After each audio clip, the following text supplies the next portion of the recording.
Good evening. Welcome to the Calexico City Council, Calexico Redevelopment Successor Agency, Calexico Financing Authority, regular meeting agenda. Today's day is Wednesday, January the 18th, 2023. The time is 5:33 p.m. I will take roll call. Mayor Moreno's here. Mayor Pro Tem Lureña is not here. Did he call in? No, we don't know. We don't, okay. Councilmember Garcia? Here. Councilmember Romo? Here. And Councilmember Manzanares? Here. Okay, we do have a quorum, thank you. There's a closed session. Call to order due to the declaration of emergency. This meeting is being held pursuant to AB 361, approved by Governor of California on September 16, 2021, and some or all city council members may participate in this meeting by teleconference. Pursuant to Imperial County Public Health Department guidelines, city council meetings are now open for public attendance on 100% of capacity of the council chambers. Public participation will continue to be available in the following ways. Members of the public are encouraged to watch the meeting via live stream at http://communityspectrum.org live at 6:30 p.m. 6:30 p.m. or via the Calexico City Hall Facebook page at www.facebook.com City of Calexico CA. Members of the public are able to pay public comments in the following ways. In-person comments, submit via comments via email by 2 p.m. on Wednesday, January 18, 2023, to cityclerk@calexicoca.gov or via fax to 760-768-2103. Or you may make public comments via Zoom from a PC, Mac, iPad, iPhone, or Android device. And the number to call is 1-669-900-6833. The webinar ID number is 839-7544-3063. And the password is 05239.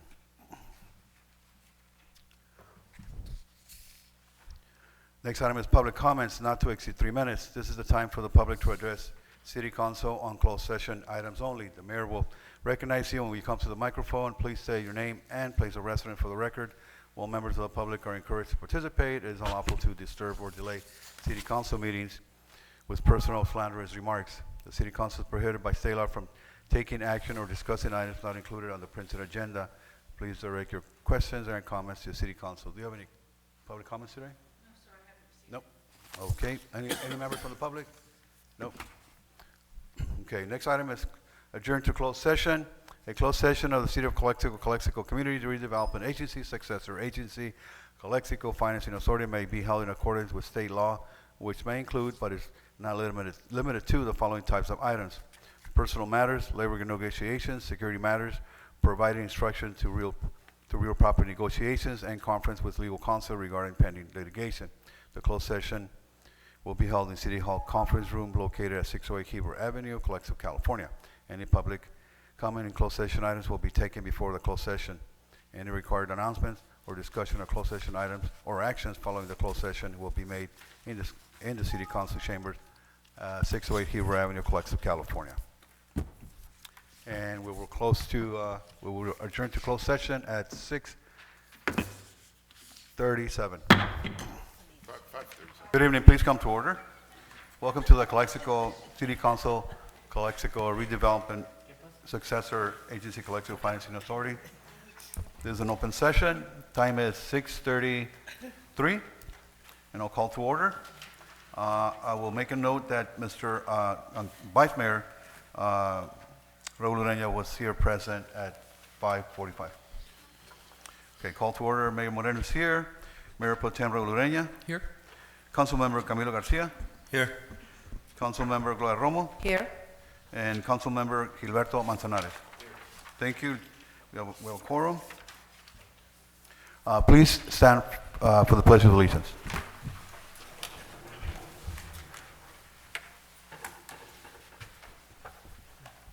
And I will lead the Pledge of Allegiance.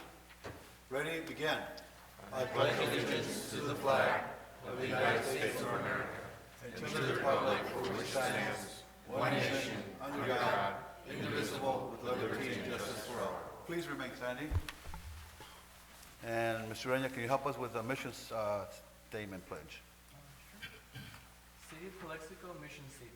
Together, we pledge to provide effective and efficient services in a courteous and respectful manner to improve the quality of life for all in our unique border community, Viva Calexico.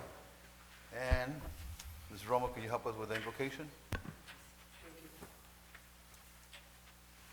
Amado Señor, te damos gracias por iniciar este año 2023. Te pedimos por toda la comunidad de Calexico y el Valle Imperial y sus alrededores, para que tengamos salud, paz, armonía en nuestros hogares. Muy especialmente te pido por esta reunión del día de hoy y por todas las personas que están presentes. Amén. Thank you. Please have a seat.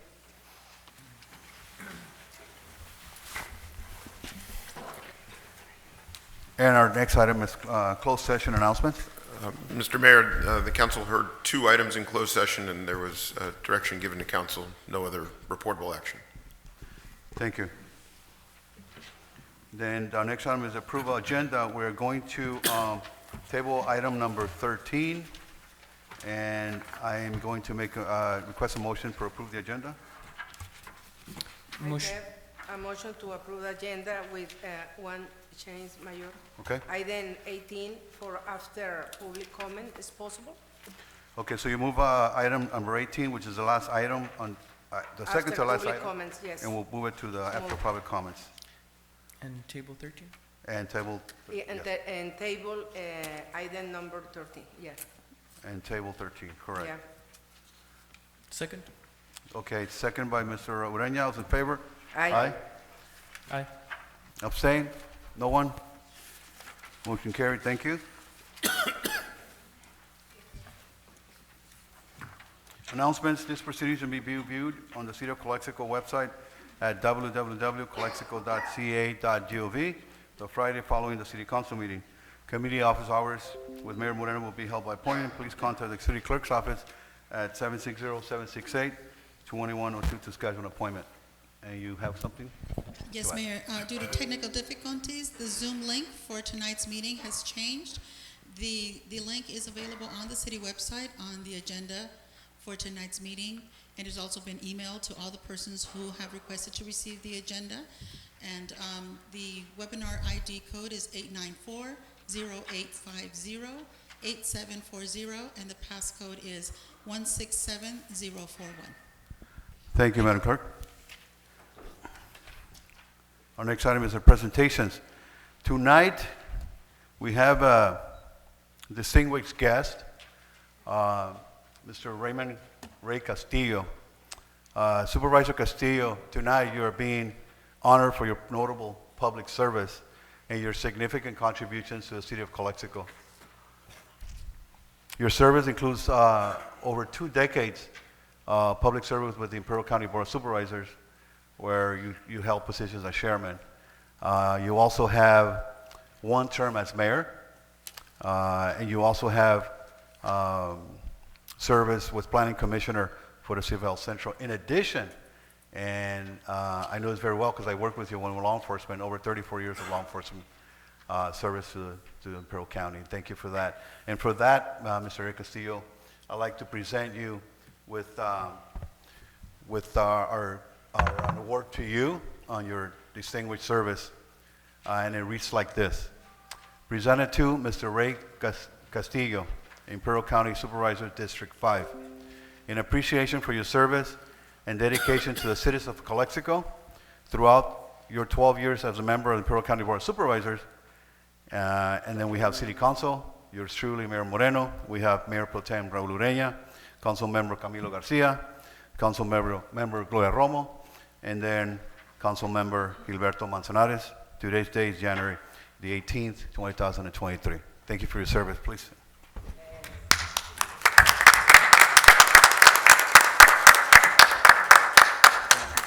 Mayor, ¿y si se viene para acá para tomar la foto con él?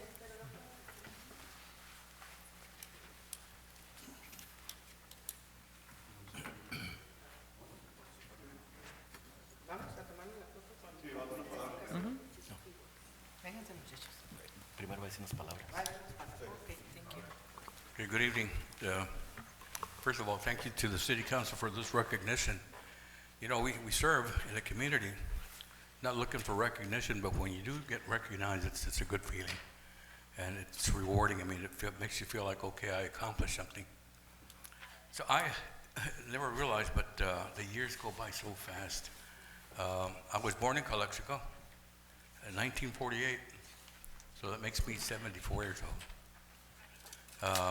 I attended, I think, kindergarten and first grade here in Calexico, and then we moved out Central. But the reality is my dad was from El Centro, and so my family was all in El Centro. But at one time, I remember as a little kid, my grandmother used to live here on 2nd and Encinas, and how things changed because behind her house was a canal that separated Mexicali from Calexico. And if you want to go to Mexicali, just walk a wooden plank across the canal and you were in Mexicali. You didn't have to walk through the port of entry like it is now. So, but like I said, times changed. Now we got that big border wall, that fence. But the old days were so much nicer. And Calexico at the time was pretty small. You had about maybe 10,000 population. But the changes that have happened, it's just amazing. So I started police work in 1969. 1969, we had no computers, no cell phones, no pagers. I mean, none of that. I remember patrolling the streets and calling to the station, hey, can you check a wanted file for so-and-so? And they'd go to this Rolodex with little 3x5 cards. And so now it's the technology has just advanced tremendously. But anyway, it's been a really, truly rewarding career for me to have served our community, having done as much as I could for Calexico. You know, when I first got elected to the Board of Supervisors in 2010, my mission was to advance and grow the economy in Pearl Valley, because having served on the City Council, I learned that in order for a city to grow, or at least for government to grow, there had to be expansion in the economy, in business generation and so forth. And so right at the onset, I figured, okay, well, whatever I can do to help this valley grow and prosper, bring jobs to our community, and that's what I strive to do, and succeeded to a certain degree. In the past 12 years that I've been on the board, we approved like $7 billion in renewable energy projects.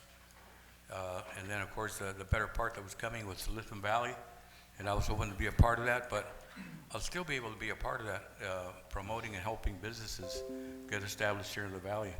That's going to bring about 10,000 jobs over the next 10 years. So we're going to see tremendous growth, and I want to thank the council, and you guys have a lot of work cut out for you with all this growth that's coming, and it'll be good for us, good for the valley, good paying jobs. It's going to help everyone. But you know, I think about why do we do what we do, and I have 17 grandkids. 2 of my grandsons right here in front.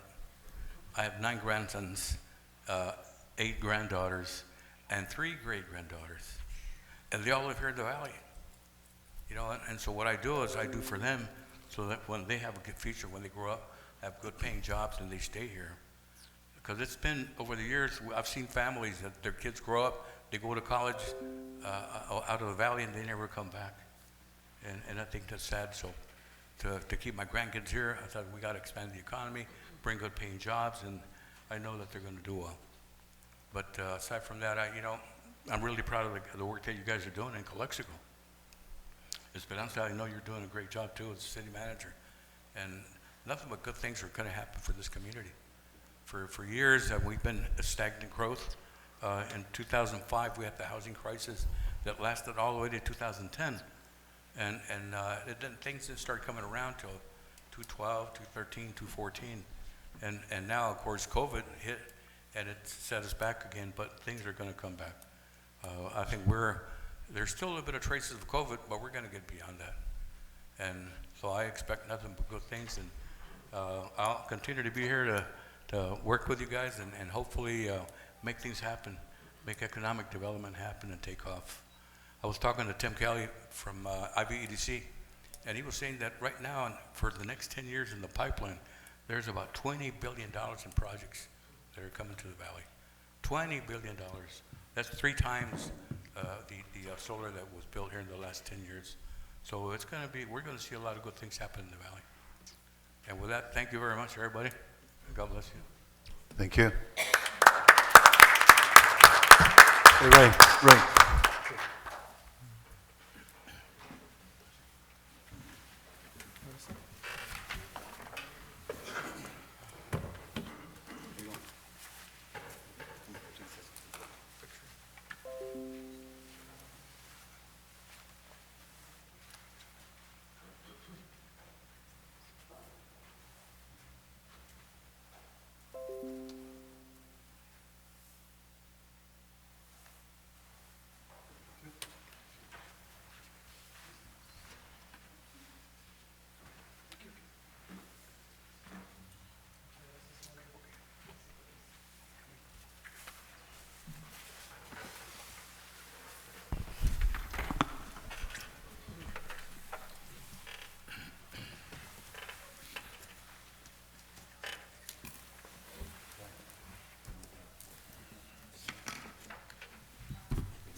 Okay, our next presentation, we are going to honor one of our own Calexicos, Mr. Corcoles. It's a proclamation honoring Jose Corcoles for 4.5 years of service to the city of Calexico. And we do have a Calexico City Councilman, Mr. Corcoles, I know you're here present. We have a Calexico City Council proclamation. Our clerk is going to read it. Calexico City Council proclamation honoring Jose Corcoles for 40.5 years of service. Whereas the Calexico City Council believes that it is important that we honor and acknowledge those people who contribute to the citizens of City of Calexico. And whereas the Calexico City Council here today expresses its appreciation to Jose Corcoles and honor him for his distinguished 40.5-year career with the City of Calexico and dedicated service to the residents of Calexico. And whereas Jose began his career with the City of Calexico in 1982, where he held the following positions throughout his years of service. 1982, laborer, Public Works Department. 1990, street maintenance laborer, Public Works Department. 2002, equipment operator, Public Works Department. 2006, street sweeper operator, Public Works Department. 2019, street painter, Public Works Department. Whereas in 1983, Jose simultaneously served as a volunteer firefighter with the Calexico Fire Department. Whereas after giving the city 40.5 years of dedicated service, Jose decided to retire on January 20, 2023 to spend time with his wife, children, and grandchildren. And whereas the City of Calexico wishes to honor Jose Corcoles for his distinguished service to the citizens of this great city and commemorate his many years of service to the city and its citizens. Now therefore be it resolved, the City Council of the City of Calexico wishes to express its sincere appreciation to Jose Corcoles for his loyalty to the City of Calexico and wish him much happiness as he begins this exciting new chapter in his life. In witness thereof, Mayor affixes his signature and official seal of the City of Calexico on the 18th day of January 2023. Mayor Javier Moreno.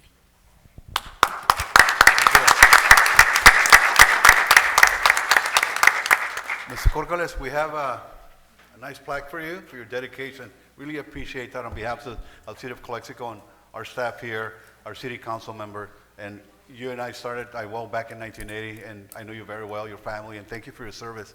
Really, it's an honor for me to be here at our points in our lives where I get to serve with the city council, and then you just retiring. So thank you for service. And this is presented, I'm going to read it out. This is presented to Jose Corcoles, Public Works Department, in appreciation for all your hard work and dedication throughout your 40 years of service to the City of Calexico. You will be missed. And so your service new adventures begins. City of Calexico, January 18, 2023. Again, congratulations, Jose.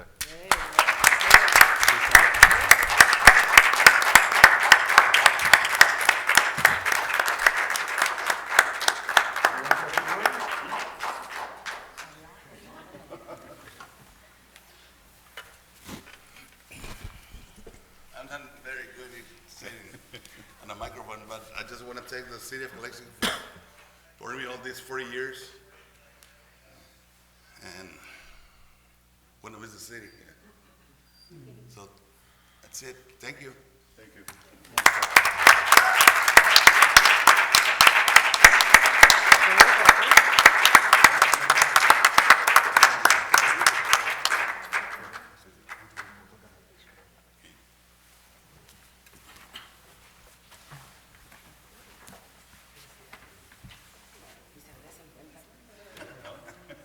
¿Dónde que quedan los 40 años?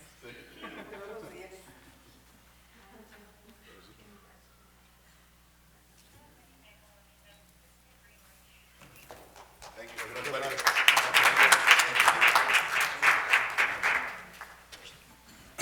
¿Qué pasó?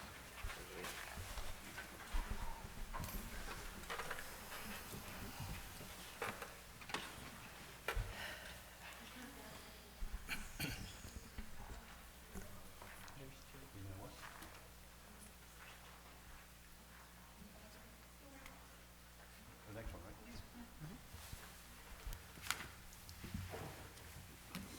That's what he wanted. Okay, our next presentation is a proclamation honoring Marco Martinez for 20 years of service to the city of Calexico. Mr. Marcos here? He was unable to be here tonight. Oh, okay, so we can deliver it. Okay. We have also private proclamation. I will read it. Okay, read it. Calexico City Council proclamation honoring Marco Martinez for 20 years of service. Whereas the City of Calexico City Council believes that it is important that we honor and acknowledge those people who contribute to the citizens of Calexico. Whereas the Calexico City Council here today expresses its appreciation to Marco Martinez and honor him for his distinguished 20-year career with the City of Calexico and dedicated service to the residents of Calexico. Whereas Marco began his career with the City of Calexico in 2002, where he held the following positions throughout his years of service.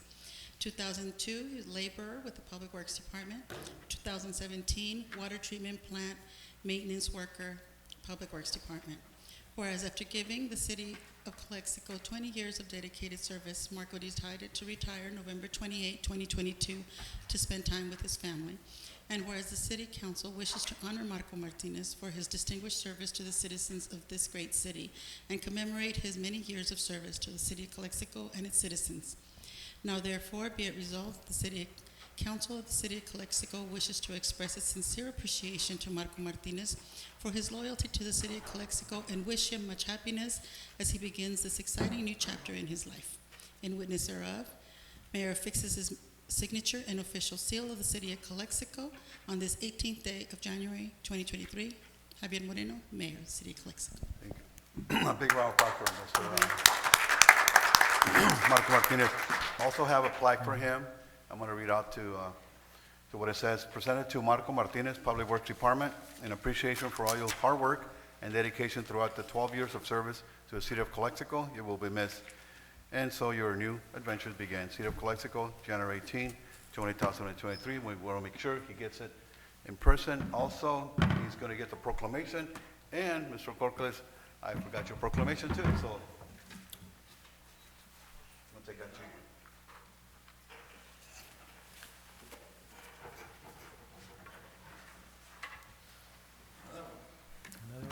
Otro aplauso.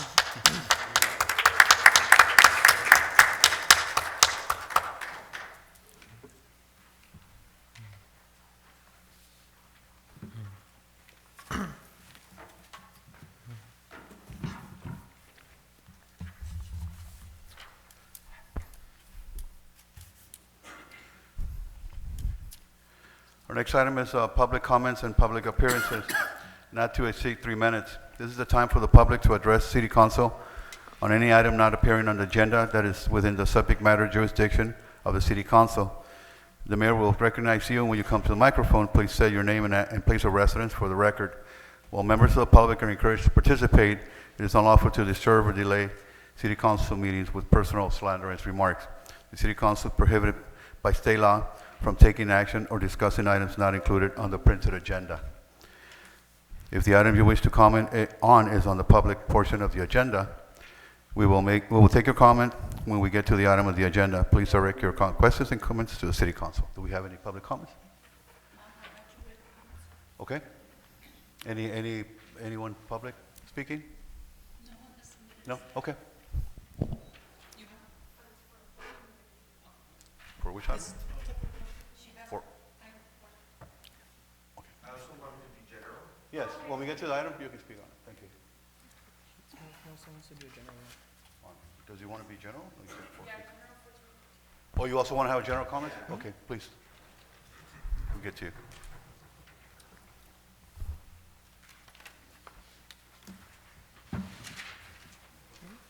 Hi, good morning, Mayor and members and community members. My name is Alexis Castro. I'm with the Imperial Valley Equity and Justice Coalition. Just really wanted to provide general remarks. I know that's not an issue on the agenda, but obviously regarding the issue about migrants being dropped off in our community, obviously, it's been amazing the type of coordination that has been able to occur between government and non-governmental organizations. We've throughout the community have been able to get donations of hygiene packs and have been able to donate or collect a couple $1,000s. And I feel like with this type of cooperation, if this type of cooperation continues and is able to be scaled up, I think would be able to effectively create a response to the issue that's before us. And so just wanted to, again, appreciate all the work that's been done by staff and the coordination and obviously the coordination and the work that's occurred between government and non-governmental organizations, and we hope that it continues. Thank you. Thank you.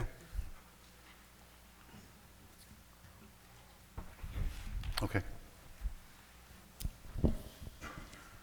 Public comment, Belinda Alvarado. My formal request and opinion, which is shared by many Calexico residents, especially those who have elderly parents and children. Our city is getting dirtier and dirtier by the day, and our downtown is one giant cesspool of drug addicts, drug pushers, and people committing crimes. You should count the many vacant buildings and talk to the hardworking business owners who are trying to make a living. Instead, you are spending our taxpayer dollars suing downtown property owners who have been in this community many years, providing food and cashing checks to our low-income farm workers. Many of us residents have to work for a living, and we have to work with our hands, and we have children and elderly parents. You are doing nothing for the community, and in the last several months, you have witnessed zero transparency on what the city is doing. It seems that the city management and city council are more interested in photo opportunities and television appearances. However, you hired an expensive city manager, and during her several months, she has done nothing for the community. You have excluded your commissioners from participating in the future of the community. It seems all of you just want publicity, and your new city manager has not brought up any new ideas or energy and enthusiasm to our community.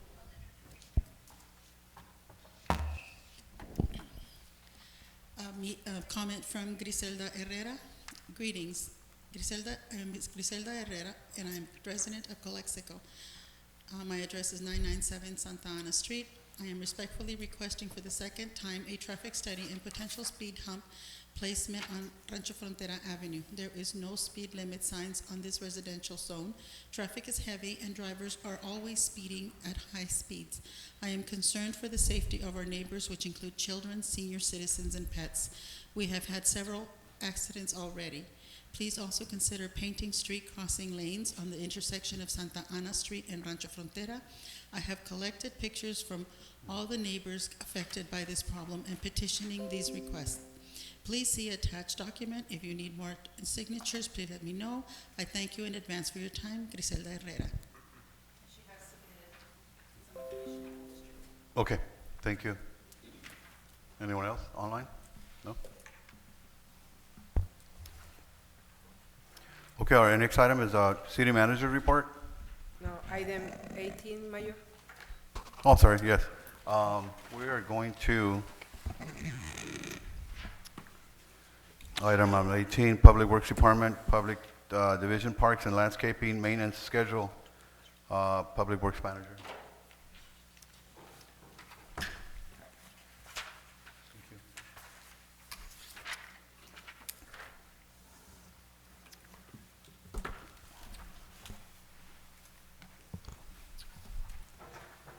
Good evening, Mayor, council members, and Happy New Year. Tonight,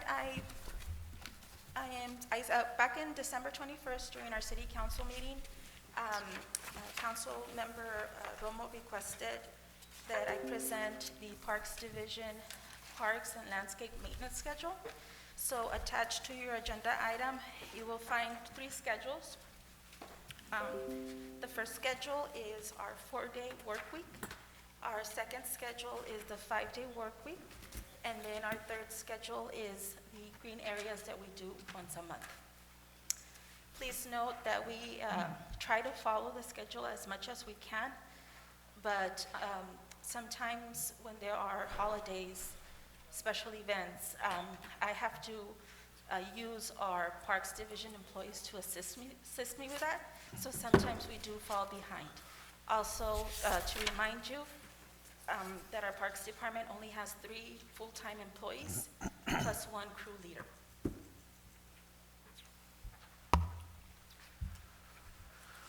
So if you have any questions No, regarding el schedule, ¿dónde está? I know, but the public, para que lo vean los demás, ¿dónde está? Well, I wasn't informed you wanted a presentation. I thought you just wanted me to present the schedule. We can put it at in the monitor over there. If you open the agenda, they can put that. Es para the agenda.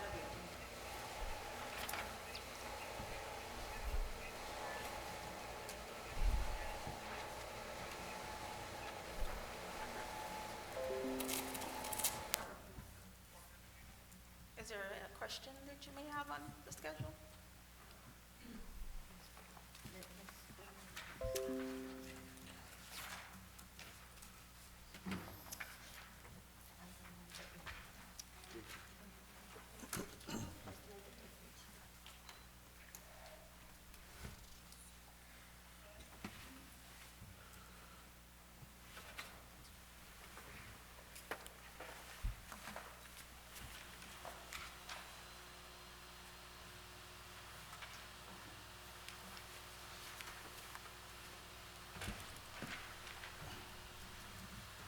All our parks and irrigation systems have automatic irrigation. In winter, we set the timer for about 10 minutes each station. And then in summer, that's where we increase it to 30 to 40 minutes, depending on the areas. Some stations are like some parks have 10 stations. The largest is Cordova Park, which has about 32 stations.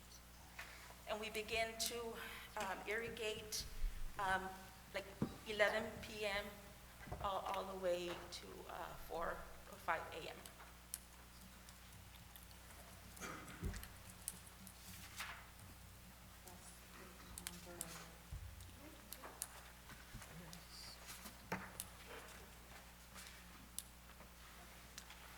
So the schedule before you is our short week, which is the 4-day work week that our parks crew has. So on Mondays, they do the retention basins on Villa de Oro Medium, the green belts on South Birch, North Birch. On Tuesdays, they do the Lopez Court cul-de-sac, Hernandez Court cul-de-sac, Kennedy Parks, Arnold's Court cul-de-sac, Camarena Park, Kennedy Parks, and so forth.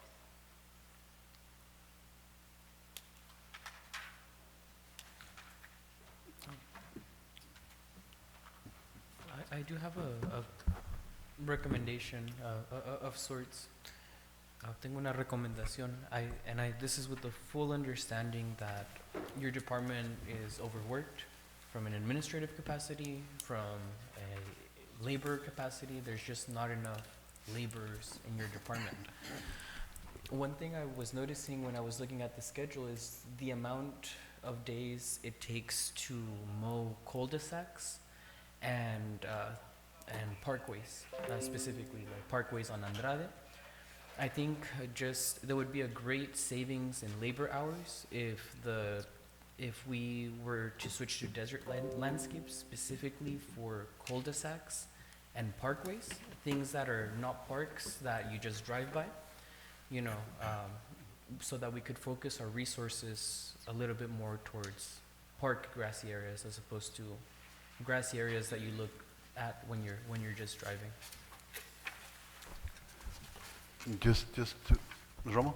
No, you? Okay, just to piggyback on Sureña's concern, and I understand this whole thing about limited resources, where manpower is and all that side. So just for clarification, you oversee, as a manager for Public Works, you oversee the Parks and Recreations personnel and managers, or supervisors for that matter?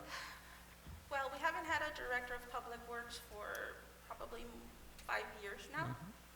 So I am public works manager administrative. So you have two different hats. So Yeah.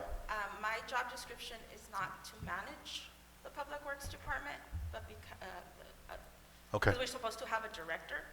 Okay. But since we haven't had a director for almost 5 years, Right. I've been assisting the city managers in managing the public works department, which is 13 divisions plus our capital improvement program. So the next in command, who's next after you? Well, I have 4 supervisors, and each supervisor has their own divisions. Okay. Underneath for parks, well, it would be our supervisor of maintenance and operation, and he oversees parks, streets, and facilities. Okay. And that person is responsible for the schedules, assigning people, right? Yes, both the supervisor as well as the crew leader.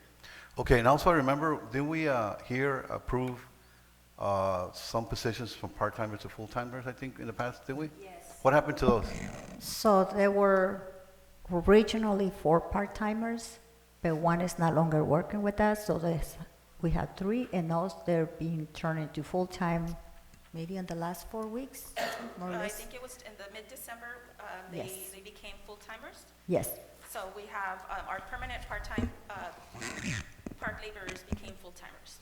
But what I need and what I have presented to City Council in the past during our budget meetings is additional staff.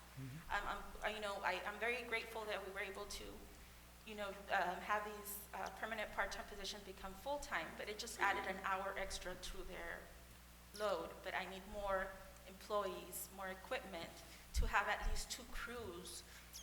But right now, I only have one set of crew. Now, and also in terms of the Cordova Park, when we had the issue with the allocation of funds for the binational soccer that we had in preparation for that, I know it's kind of like really short time for us, but I think in preparation for that, there was some money allocated, and nothing, whatever happened to that, is it still in work in progress? Yes, today, because of the weather, we have had some setbacks, but today they started the hydro seeding on the soccer field vacant portion of the park. Okay, and so I believe as a follow-up for that binational soccer, they were interested in continuing that. I know it was a good turnout and it was a good thing for the community, but because we're lacking those fields, I think we're still within time to see or to prepare that for the binational if that to occur. Do we have enough time for that and manpower for that? Because I know we have money for that, but do we have enough time and manpower for that? I don't have manpower, no. Okay. Ms. Colio, would that entail perhaps outsourcing so we can have that done? well, the issue basically is budget. We don't Right. have the funding to even outsource those services. So it appears that everything revolves around money. Yes. Okay. All right, that's all I have. Ms. Garcia? Yeah, just a question, Ms. Valumi. On this schedule, I probably am missing, but is there also the New River walkway also scheduled to be? No, we haven't added it to our schedule. Okay. I do have staff that goes out there, maintenance. I did check the lighting. Unfortunately, our electrician was out on medical leave. He's now back. So I'm hoping to get resolved the lighting issue that we're having right now at the New River Parkway. Yeah, because again, we're building these facilities, and I know we have a lot of challenges, and that is manpower and resources, but it's just that, we kind of like build them and then kind of like, let's not forget them. So I just wanted to make sure that that is included, and that maintained because it's a very nice, area. So we should just keep it up to date. But thank you, appreciate it. Ms. Colia, would hiring a Parks and Recreation Director, like she was alluding to, Ms. Palomino was alluding to, help with it, with this? I think the first thing that we need is a engineer slash public works director, because as she mentioned, she's doing the duties of as much as she can with the short staff that she has to fulfill all the requirements. And there's some other items that I want to mention during my report that she's also working on it. It's not just parks, it's the streets. Right. It's improvements projects, it's grant writing. There are so many activities that this small department is producing that it makes it difficult for them to accomplish all of them at the same So time. let me be a little bit creative here, because we're dealing in times where obviously the manpower and lack of resources and everything, all the projects we got going. I think in situations like this, creativity certainly plays a big role. Why don't we tap into those community-based organizations, i.e. Nonprofits, to maybe pick up some of that slack there? Maybe can that be worked out? I'm just thinking. Volunteer. Volunteers and so forth. So Some of those the- projects, some- like for example, those projects Part of won't the be. problem in having nonprofit organizations or volunteers is the following. Every volunteer should have an insurance that protects the city from any liability. That's number one. There have been issues about whether the insurance should be $1 million, $2 million for events or things like that, but we need to have insurance from them. The other portion, what I have heard and understand is that sometimes those volunteers, because they put so much effort in making it happen and working on a daily basis, I'm not taking anything away from them, they feel entitled to the park. And so we need to make sure that there's no entitlement to that park. That park still belongs to the general community. It doesn't belong to an individual. Just because I'll go and water the grass, that makes me the owner of the park. We have to be very careful with that and to prevent issues like that happening. But And it so can't- there's mostly like perception. It can be done. I will feel more comfortable that instead of being one individual, be a nonprofit organization. Like, for example, Catholic Charities, Right. any other Campesinos Unidos, things like that, that they are like a big group, they can come and help us, if that's the case. Not on an individual basis, because that creates difficulties in the end. Okay, so it's, I guess the answer is it can happen, just as long as we have those checks and balances and also liability because of the insurance. Okay. I have some recommendations, but after Manzanares. I think Ms. Romo would say Oh, Ms. something. Romo. Manzanares iba a decir. Yo, el que no. I know that they staff, this is their schedule. However, they're also the same staff that has the obligation to clean up downtown, right? Like, Yes, like I said, I have to sometimes pull them to do special events, to do downtown. For example, yesterday there was a meeting, I had to pull a couple of them to help out with, the setup and then afterwards. So they can't follow, they try to as much as they can follow the schedule, but sometimes it can't be done. right, no, I understand. So this is scheduled for the parks and landscaping. Is there like a set schedule for like downtown cleanup? Or is it just like whenever they have? No, for the downtown cleanup, we have one person. Right now, we are, the downtown it's not a city employee, it's through our temp agencies. So they have up to 999 hours to do it. So we schedule at least one person to start picking up the trash on a daily basis. When they are done picking up the trash, then they assist us with the cleaning of the area. But that is not done by a city employee, it's done by a temp agency. And just so you can bring me a little up to speed, what happened with the pressure washer that was purchased? I got quotes for the pressure washer. The company that provided us the lowest quote, unfortunately, they're not in our system to purchase items. So I have been emailing them to fill out the forms to be on our system, and I haven't gotten a response. So I have to go back out again and get another quote.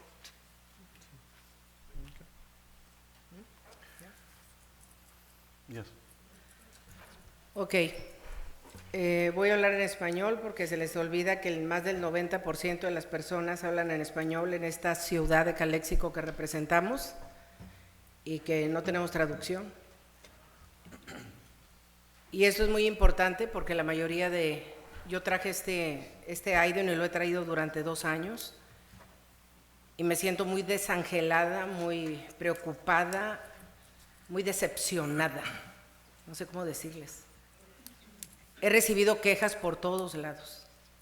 No tenemos buenos parques. ¿O no, Jessy? ¿Cuántas veces me lo has reclamado?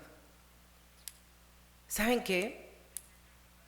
Lo que menos nos gusta escuchar son pretextos.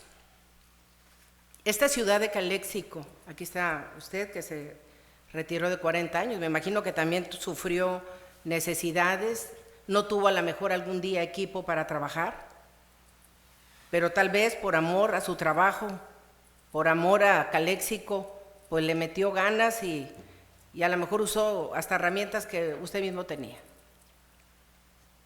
Habemos personas que adoptamos parques, pero luego no nos dejan hacer ciertas cosas. Carmen, ¿estás de acuerdo? Adoptas un parque y tienes que tener una bola de requisitos y a veces te dejan hacer las cosas, a veces no. Ahorita vas a hablar tú, porque es mi comisionada de parques. En cambio, yo también adopté un parque, tampoco a mí me dejan entrar a ese parque. O sea que, señora Colio, usted va entrando, yo lo entiendo, pero esto ya es un vicio, ¿sabe? Y es una tristeza, y más después de COVID, necesitamos recreación, necesitamos parque, necesitamos que jueguen los niños, que las personas mayores salgan, que salgan a correr a sus perros, a gatos, o lo que sea. Yo quisiera saber, porque sinceramente, Liliana, tú estás encargada del departamento y yo pedí, sin exigir, porque sé que no lo puedo hacer, que estuviera aquí el coordinador de parques, no la persona que está después de encargada de ti. Yo pedí al coordinador de parques porque él es el que está en el trabajo. Se supone que él es el que debe de tener los parques bien y yo quería escucharlo a él con todo respeto.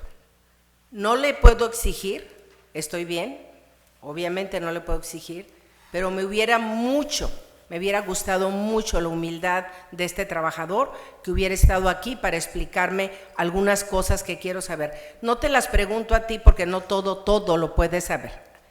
Y además no eres la encargada completamente de obras públicas. Haces lo que puedes y yo te lo agradezco. Nosotros somos los que no hemos puesto a un ingeniero en obras públicas. Pero ¿saben qué? O vamos a hacer las cosas bien, o al menos que quieran que Calexico se vaya a la ruina, o sea, de plano. Porque, ¿saben una cosa?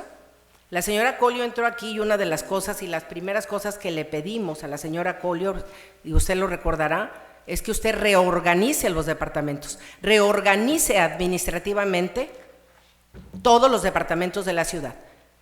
¿Quién está apto para trabajar en tal lugar? Tiene las credenciales y tiene los estudios para poder estar en un trabajo. Y sobre todo, que entregue su corazón, porque ¿saben qué? Hoy en día no es fácil tampoco tener un trabajo. Y ahí estás, la persona que tenemos encargado ahorita de finanzas. ¿Cuánto se nos va en el dinero, el poco dinero que entra a esta ciudad? ¿Cuánto se va en sueldos y en prestaciones? ¿Más del 80%?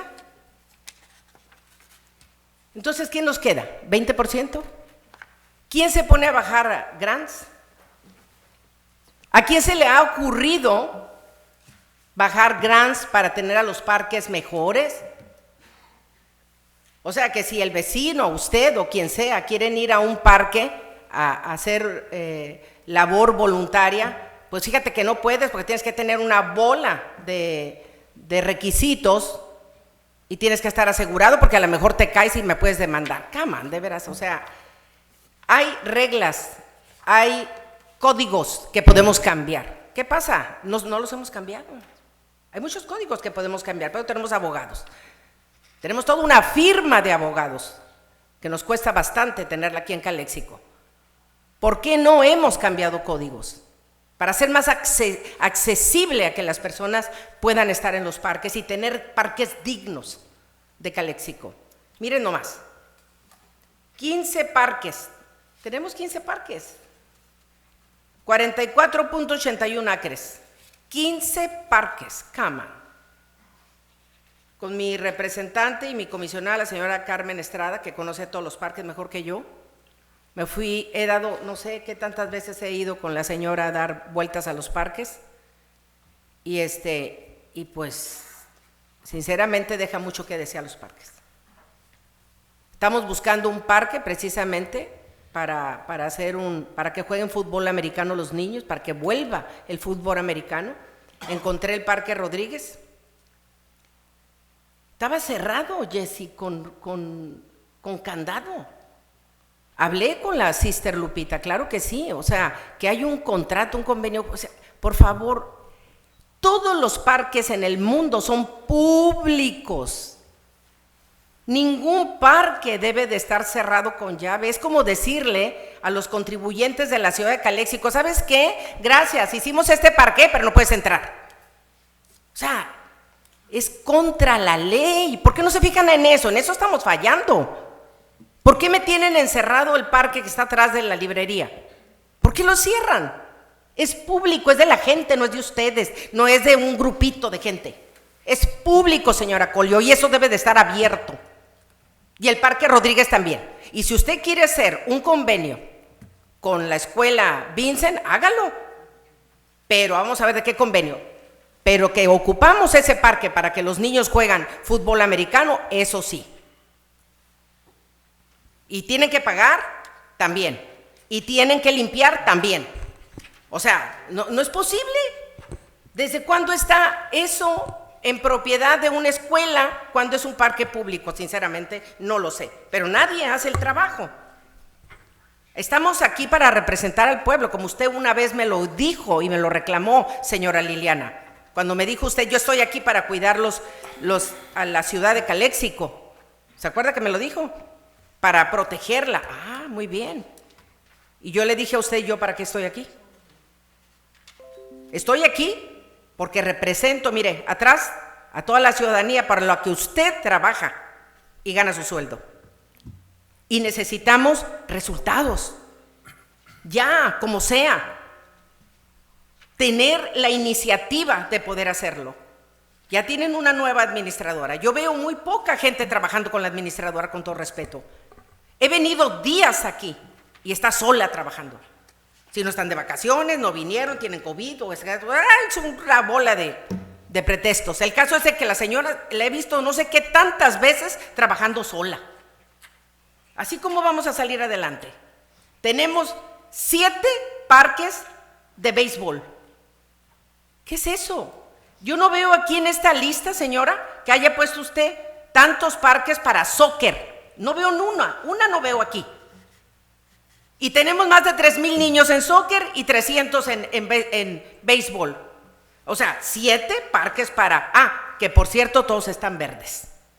Estos son los únicos que están verdes porque probablemente las personas y los padres de familia van y trabajan en el parque y seguramente no le piden aseguranza, por cierto.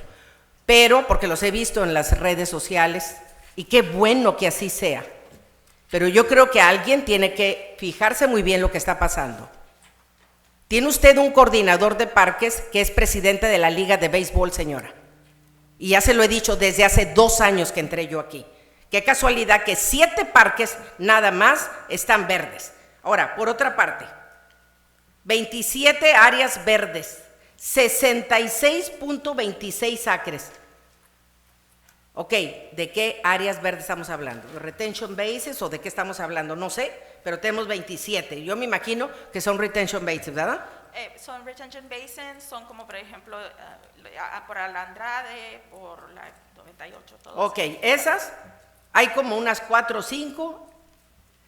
Por muchos años estuve trabajando en medio ambiente como auditora y conozco muy bien cuando un terreno está contaminado o no.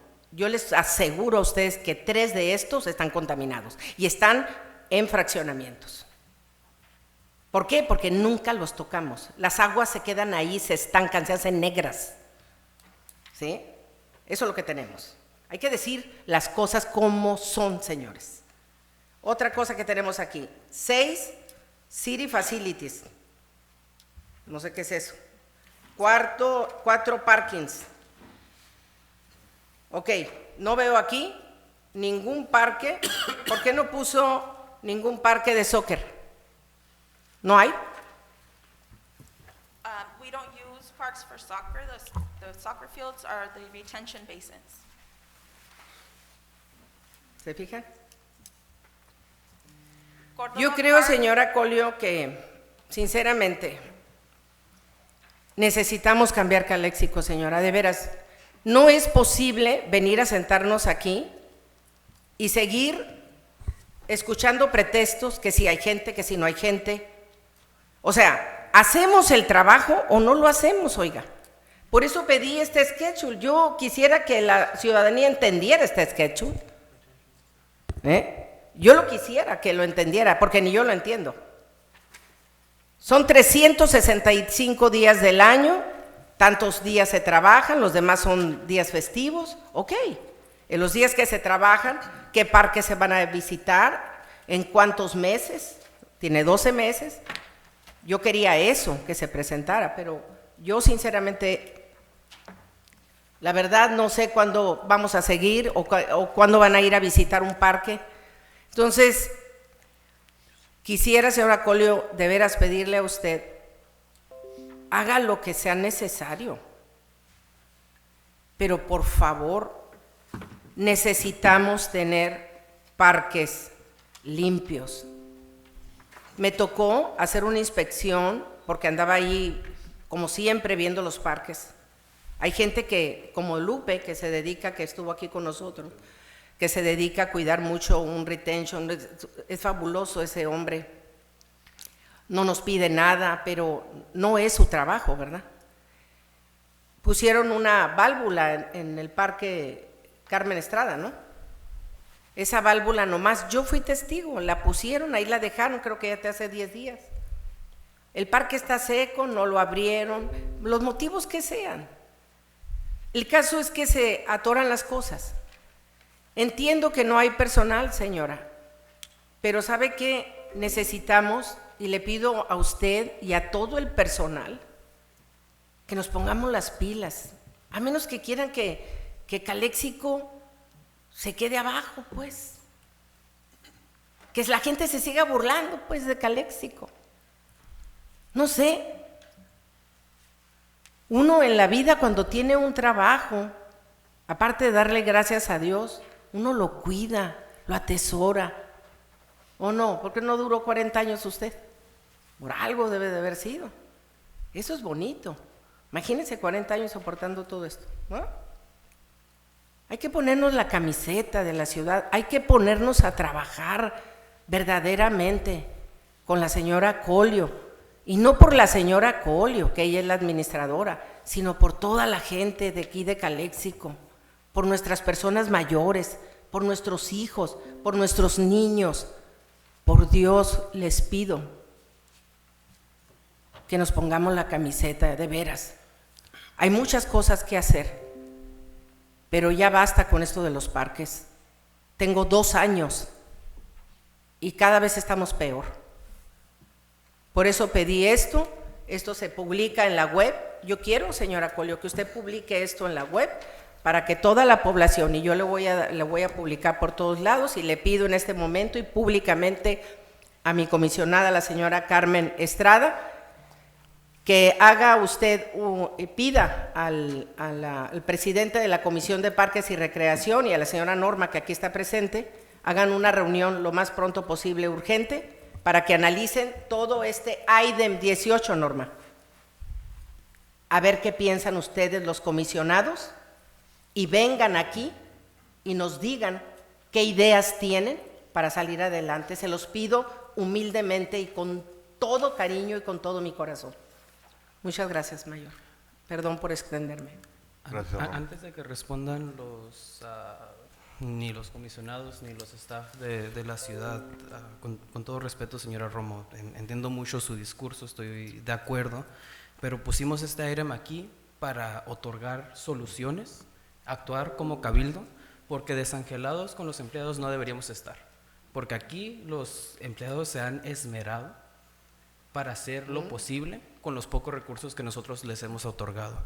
Entonces aquí estamos para presupuestar, aquí estamos para dar recomendaciones y para legislar para que lo que usted está diciendo se cumpla.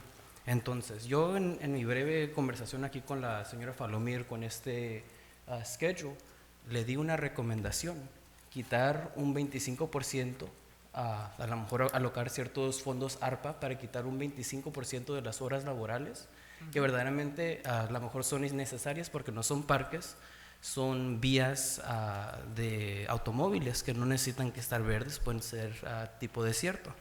Entonces, este es fundamentalmente un problema de dinero y de horas laborales. Esto no se va a solucionar con poniéndose las pilas o la camiseta o la chaqueta o lo que sea. Esto se va a solucionar con logística. Entonces, tenemos que reconocer, y voy a dar mi recomendación que es bastante sencilla sin tener que exaltar a comisionados ni nada por el estilo. Durante los últimos 6 meses, Obras Públicas ha respondido a 2 emergencias y ha tenido unos cuantos proyectos. Ahorita, ¿cuántos hombres tienes construyendo el centro de acopio de los migrantes? Pues tenemos varios, más o menos como 6. Como 6 de los parques, ¿verdad? No, de parques, más uno nos ayuda. ¿Cuántos? 1. 1. Los demás es del departamento de CAE y del departamento de distribución. Estamos agarrando de todo para atender la emergencia. ¿Cuántos trabajan en la Rockwood? ¿Cuántos han trabajado en la construcción de la Rockwood? Como 2, dependiendo. Como ayer yesterday they delivered some trees, so I had to have one employee out there receiving them and making sure they're placed in the correct position. Sí. Yeah. Muy bien. Entonces, la solución es bastante clara. Tenemos un mes para esto de la binacional, que tengo entendido es el último de febrero, el febrero 28. ¿Sí? Tenemos $200,000 que nos quedan en el fondo ARPA para parques. Yo sé que la administradora Colio tiene un plan que va a liberar, primeramente Dios, ciertos fondos ARPA que vamos a poder reemplazar.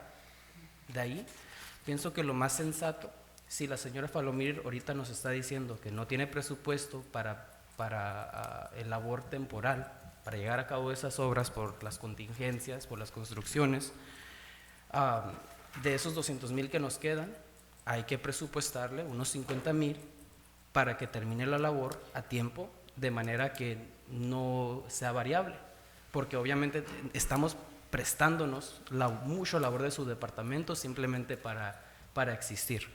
Entonces, eso se puede hacer hasta con una special meeting. Entonces, ¿dónde está el dinero del Córdoba que ya le dimos porque no se ha hecho nada tampoco? El dinero de Córdoba, ¿cuánto fue para labor de los 200,000 que se No está pusieron? terminado el Córdoba y ya le dimos el dinero. For de ARPA. Cordova, I think it was 172,000. I think we have spent about maybe 70. I have already ordered trash cans. I've already ordered the dugouts. Ese presupuesto, does that budget allow, is that budget enough for the temporary hires that you need? No, my understanding was that we couldn't use ARPA for temporary staffing. Okay. That has changed. Ok, entonces aquí está el problema, la raíz. Del fondo designado ARPA no podemos contratar personas ni de salario, Claro que no. y no podemos contratar personas de base temporal. Ahorita el fondo general está en 0 Y nada más para parques, además. y nada más para los parquecitos. Entonces estamos en una situación en donde no nos queda ni un peso para ni una hora laboral extra. Tenemos una contingencia de migrantes, estamos construyendo la Rockwood. Entonces, o paramos de construir la cosa de los migrantes y paramos el Rockwood para que se quejen más los comerciantes, que nunca se termina el proyecto. ¿Cómo se dice? Estamos en esa situación. Ahorita, como va a ver, y si se quedan todos a ver el estado de las finanzas, este cuatrimestre salió en 0. Gracias a Dios no está negativo, pero salió en 0. Si hubiera mínimo unos 50,000 pesitos que nos hubieran quedado por ahí, facilito, ahí está. Contrátate tus 3 empleados y se hace a tiempo. Pero esa no es la situación que estamos. Entonces, si verdaderamente queremos solucionar este problema, tenemos que unos 2-3 días para engranarnos en el presupuesto, ver qué vamos a cortar, dónde nos vamos a prestar, darle el dinero a esta señora y se hace. No hay otra. Yo creo que sí, hay muchas personas que tenemos experiencia en otras cosas, Raúl. Hemos trabajado con personal muchísimos años y es muy fácil ver cuando los trabajadores realmente, discúlpame, se ponen la camiseta. Yo te voy a decir a ti una cosa, no. Yo ya tengo 2 años, al igual que tú, viendo aquí cómo se trabaja. Y los parques están iguales, como tú dices, no hay dinero. Sí, ¿cuál es la solución? Pues la primera solución es que haya ingresos, si estamos hablando de un presupuesto. Entonces, aquí el problema es que no hay ingresos, que pasamos la pandemia, que lo único que hay lo poquito del ARPA, todavía es hora que ni repartimos lo que íbamos a repartir, en fin. Lo que pasa es que todo es necesario, yo lo entiendo. Estamos hablando de nada más este punto. Yo sé que tenemos lo de migrantes, estamos tratando de ver si el gobierno nos acepta la emergencia y nos ayuda con recursos, ¿verdad? Yo entiendo. Ahí le va una buena recomendación entonces. Tenemos este schedule. Si pausamos esto por todo un mes y nos enfocamos en terminar el parque, hay horas laborales suficientes. If we stop doing this for a month, is that the only way that we can get this done without approving more funds? We have 9 leagues that use parks, so Yes. if I have them stop doing any maintenance, they're not gonna be able to play soccer because nobody's Or gonna be there to cut the At grass. least on the cul-de-sacs, how much of this will not affect the population? Like, how much of this can you reasonably pause for a month to reallocate hours? I know it's an on-the-spot question, pero Well, ju- I mean, we can do that. I mean, just focus on Adrian Cordova Park. would so,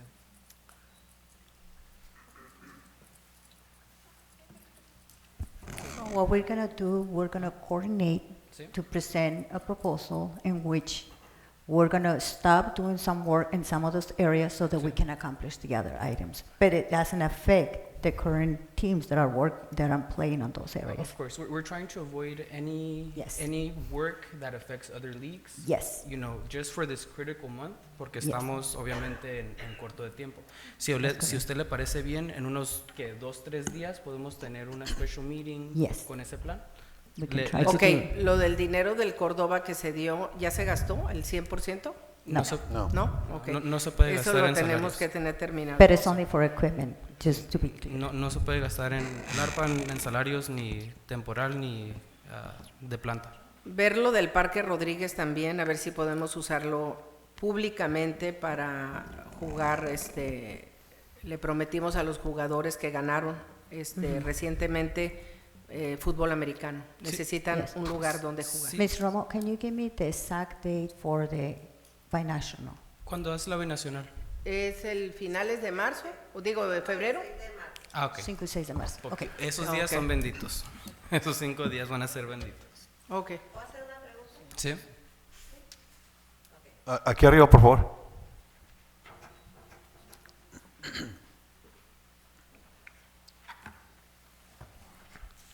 Buenas noches, soy Carmen Estrada. Buenas Nada noches. más les quería hacer una recomendación. Todos los parques están muy mal. De hecho, Manzanares, estuviste con nosotros el miércoles, Quinti Andrade, se cierra la válvula de la calle porque no sirven los sprinkles y no sirven válvulas. Y así sucesivamente les vamos a dar de todo lo que está mal de los campos en el transcurso de la semana. Pero ahorita no se trata de criticar, se trata de unirnos para arreglar las cosas. En primer lugar, el personal no tiene ni material para hacer el trabajo que se está haciendo. Yo fui al Córdoba hoy, yo camino todos los días, saliendo de mi trabajo, voy y camino todos los días. El Córdoba ya están tirando la semilla, no tienen la maquinaria competente para moler el terrón, se tiene que moler. Me dio tristeza ver ese trabajo. Lo bueno que es algo poquito. Se tiene que echar limo, se tiene que preparar la tierra para que sea realmente un campo profesional, es tierra de barro. Estamos conscientes que no tenemos el equipo. Gracias a Dios el ARPA sí se puede usar para ese equipo. ¿Se puede comprar equipo con el dinero que ustedes Sí, cómprenles, ellos necesitan equipo sí. material. Ahora, comprar equipo no es ir a la Walmart en un gobierno. Sí, exacto. Como se dice no, tampoco, es el mismo proceso, aunque sea rentado. Entonces, aquí lo más importante es mitigar la emergencia, que es asegurar que eso está para la binacional. Y créame que en el próximo cuatrimestre, ¿cómo se dice? Si nos da tantito tiempo, podemos hacer un plan. Vamos a estar con el mismo problema de que no hay suficientes horas laborales y la verdad nos estamos prestando para otras cosas. Pero queremos llegar, ¿cómo se dice? Mínimo a lo que es la emergencia. Okay. Pero tantito tiempo y sí arreglamos todo. Un minuto más, sí. Señora Esperanza, le quiero decir. Nosotros somos un programa que se llama Calexico Sí. Association. Nosotros nos hemos dedicado por más de 12 años a hacer algo para los campos debido a una calumnia, y lo voy a hacer público, que se me levantó, que bañan a unos niños. No es verdad, yo amo a los niños y desde entonces yo no toco los campos y ni los tocaré, porque yo ya tengo 64 años y no voy a andar arreglando sprinkos y eso, sí, por esa calumnia tan grave. Para mí fue grave y no se vale. Sí. De las personas, ciertas personas de aquí de la ciudad que no hacen nada, que hablan esas calumnias, no se vale. Mi nombre vale mucho, he dedicado mucho tiempo a esta ciudad como para que levanten esa calumnia y estén hablando mentiras. Y lo hago público para que sepa, señor Esperanza, yo me dedico a lo que hago y la mayoría de las personas saben quién soy. Y no por 2, 3 personas hablen aquí que yo tuve un incidente con un niño, jamás. Tengo 26 años y ojalá Diosito me cuide y no lo haga. Señora Estrada, no se vaya a hacer, espera un momento. Yo tengo una observación únicamente. Yo sé que usted había propuesto lo que son los reportes de los comisionados, fue su propuesta. Exactamente. Lo que yo pregunto es esto, ¿dónde están cada junta que tenemos los comisionados de todos esos? Así A vernos bueno, un Carmen update, iba a un antecedente. participar No, ahí. yo entiendo que ahorita, pero digo, ¿dónde están para darnos? Porque necesitamos Gracias. ayuda también. Entonces, si estamos hablando de esta comisión, su excomisionada, o no sé si usted la persona, la presidenta ahí, venga y díganos aquí cómo va el programa. Yo Claro. en 30 días, yo no sé por qué no podemos hacerlo en 30 días, tenemos los recursos. Eso no puedo entender yo. Pero también necesitamos que usted venga y decir, ¿sabes qué? No me hicieron con esto y no me dieron con esto y aquí estamos la administradora para darle dirección y a votar las cosas aquí. Sí. Entonces es importante que también vengan aquí y digan, hey, se me dificultó aquí, ¿qué está pasando? Es importante que se junten, Carmen. Aquí está la señora Norma y sería muy bueno que se juntaran de veras, porque las ideas que ustedes puedan proporcionarnos a nosotros son muy valiosas. Para eso son 9 comisiones. Yo, sinceramente, tengo una comisión que nunca he visto una junta, creo que 2. Sí. A ver, señor Serrano, ¿cuántas veces le he pedido a usted que haga la junta de la policía? Nunca.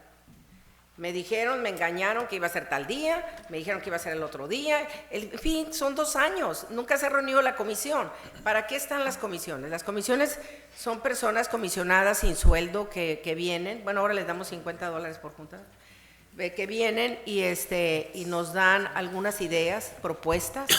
Entonces, yo creo que lo que necesitamos, compañeros, es ingresos en la ciudad de Calexico, eso sí, necesitamos trabajar, traer empresas que vengan a invertir a Calexico, necesitamos vivienda, necesitamos todo eso, sí, pero lo que más ocupamos ahorita son ingresos. Precisamente el reporte ahorita que vamos a ver de presupuesto, es cierto, quedamos en 0, pero necesitamos ingresos, eso es lo más importante, y las ideas, usted dice que working together, trabajar juntos, pero trabajar juntos con ideas, ¿no? Eso es lo que queremos, que vengan y nos proporcionen ideas, así como ahorita vino Alexis, o sea, esto es lo importante.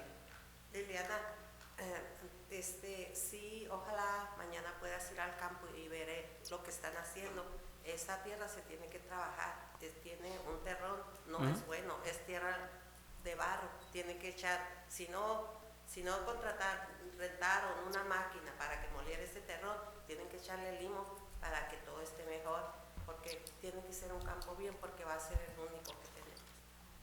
El Sí se único puede. campo de soccer. El único. Tenemos como Manzanares estuvo con nosotros, Daniela, todos ahí, como 24 equipos al mismo tiempo, todo un día, desde las 6 hasta las 11 de la noche. Acuérdense también que quiero recalcar esto, que también tenemos la habilidad como cabildo aquí de poner juntas especiales para que no se demoren las obras. Exacto. Tenemos esa opción también, las podemos hacer todo el día, pero es importante que su comisión venga y nos digan esas cosas para poder, 30 días, regresamos en 30 días, eso ya debe estar puesto.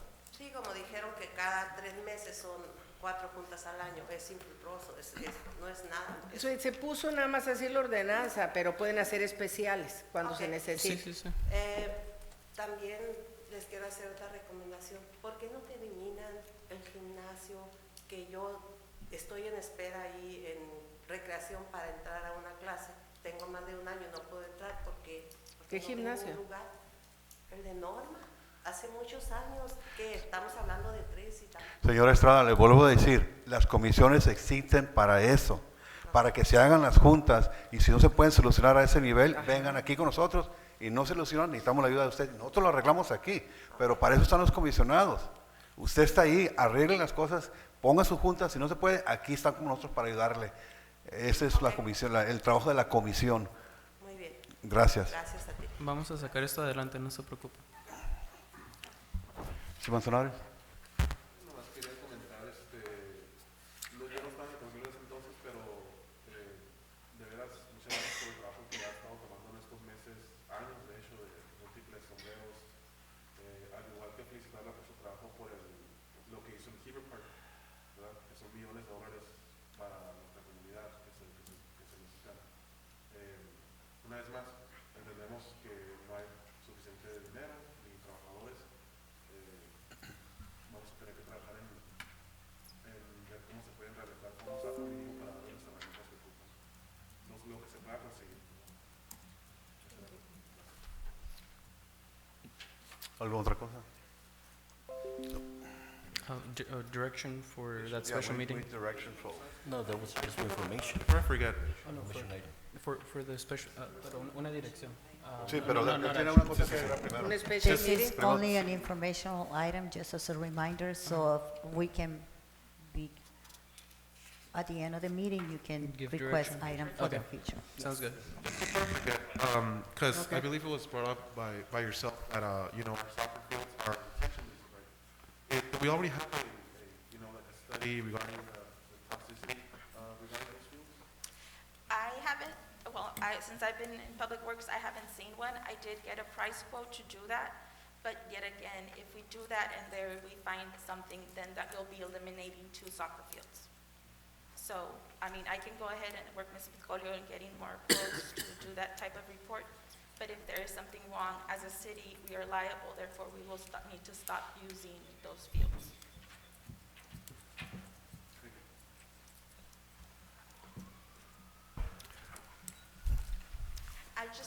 I'm sorry, Mayor, real Yes. quick, just to all the public works employees, especially the Parks Department, thank you very much for all your hard work. You are valued. Thank you. Yes.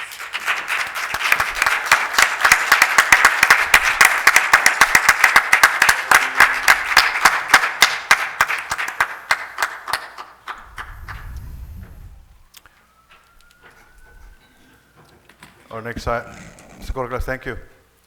Our next item is City Manager Report. Yes, good evening. I have several items to discuss. Part of the, as you mentioned before, we have been coordinated with different funding, different agencies to provide guidance to asylum seekers being released in the city of Calexico. And besides providing humanitarian assistance, the guidance is also intended to assist these individuals to reach their final destination to prevent homelessness in the city of Calexico. Everybody complains about the homeless population. Our efforts are only with the intention to prevent additional homeless in the streets, to prevent the families, females, and children are left on the cities. I actually received notification today, like in a matter of 30 minutes, that they will be releasing another 19 people. And then I want to commend Chief Serrano and Chief Avila because they have been working over the weekend and during the whole day, apart of having their own activities, they're continue assisting those individuals to ensure that they leave the county, they get the tickets, traveling tickets, to contact nonprofit organizations, to be able to provide them food. Chief Avila has gone like 2-3 times to the store buying clothes for those individuals that sometimes they don't even get a shower for 3 or 4 days and they just need to travel. And so I want to commend both of them for helping in this effort. I was here last Friday, the city was closed, but they were working. And Chief Serrano was working over on Saturday as well. So it is difficult for us. People might think that we're doing more for the asylum seekers, but the reality is in the big picture, it's a humanitarian issue. We need to assist them because they have children. Sometimes they haven't eaten. And also they need the minimum services and at least a guidance so they can get their tickets, so they can lead to the final destination. So just keep that in mind. Also, we, on the same line, we met yesterday with Congressman Reese to discuss the several issues related to this item. And he promised us that he's gonna be helping us in finding ways to mitigate the situation. We know for sure that this is pre-Title 42 lifting, the lifting of Title 42. With that, we still have between 25 to 50 people being released during the day, more or less, right, Chief?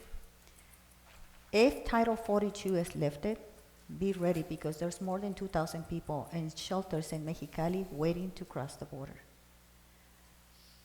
Before this meeting, I had a conference call letting us know that they want to start releasing more individuals at CBP. And that there are some policies that have been changed that will prevent them from sending them to the shelter. So we need to make sure that we have the staff available and to provide Chief Avila and Chief Serrano with the tools so they can continue that assistance. And that is with the emergency declaration that we have the possibility to do it. And the financial report, you're gonna see what I'm talking about. We also met with Caltrans District 11 Deputy Director Mario Orso regarding the improvements of Highway 98. And I know that there was a press release about the project lasts all the way to fall. That's not completely true. They're talking about the whole project. So this phase in particular will be, I think, March or March, early April. March or April, beginning April, that it's going to be finalized, this particular phase, and then they continue with the other one. But Caltrans have promised us to come next week, next meeting, to make a presentation to give us an update of where we are so far. We also have been having meetings with the Department of Water Resources regarding the new river improvements and the additional funding. The contract is being completed by DWR so that we can proceed with the new river improvements. We had the bids already, they're still good. And as soon as we get the contract, we'll come back to the city council for final approval of the additional $18.5 million that we requested to complete the project.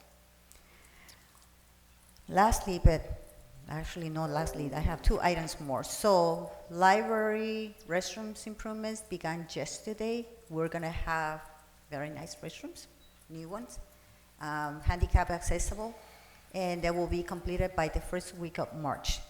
In addition to that, this is Ms. Palomir's efforts, and I'm relying on her, and I feel like an evil person every time that I ask for more things. She's also getting bids for improvements on the following buildings. Fire station number 1, we have to mitigate mold, as you remember, but we were advised that part of while we're doing the mitigation of the mold, do also the improvements of the roof, because otherwise, if it rains again, it defeats the purpose of doing mold mitigation. So we have to do both activities at the same time. Library, roof improvements, and this is part of the previous emergency declaration that we had with the storm that damaged about 8 buildings. So Ms. Salomir is working also in 6 other projects to get in quotes. And it's very hard to get quotes right now for small jobs. And I want you to keep that in mind. It's not that easy. It's very difficult to get quotes for that. So she's working on those as well. And yesterday, at the Rockwood Park Avenue, the trees arrived. Mr. Ureña sent me the pictures, and so the equipment is arriving. There will be chairs and tables, so it's moving forward, and this is being funded by SCAT. In addition to that, we have been working with Air Pollution Control Board. We have a call today to potentially provide us additional funding for some of the parks, including Nosotros Park. And this is to abate dust. Thank you. That's my report. I just had a question and comment on what you mentioned with the migrants. There's a FEMA grant that is due on February 17th. We've had, one of the things we discussed with Congressman Ruiz is that the county, local nonprofits, there's almost nobody, including the city, that has the capacity to write the grant that we need to make sure that these people don't end up on the streets. I think it's very challenging, and I think we should get on the phone with the county specifically and start making a plan de ya, because even if managing that grant will be difficult, I think we need to at least, take a stab if we're gonna be able to do it. And along those lines, with the experience that I have on grants and grant management, I want to make sure that we have the following understanding. Correct. We can submit the application, perhaps. Mm-hmm. Nonprofit organizations may be able to submit an application, but the problem is financial liquidity. Liquidity. Liquidity. Mm-hmm. And the reason why I'm saying this is the following. Usually most grants are on a reimbursement basis, which means they will have to upfront all the costs. Mm-hmm. Our nonprofit organizations, for the most, they do not have that capacity. Not all of them, Mm-hmm. some of them.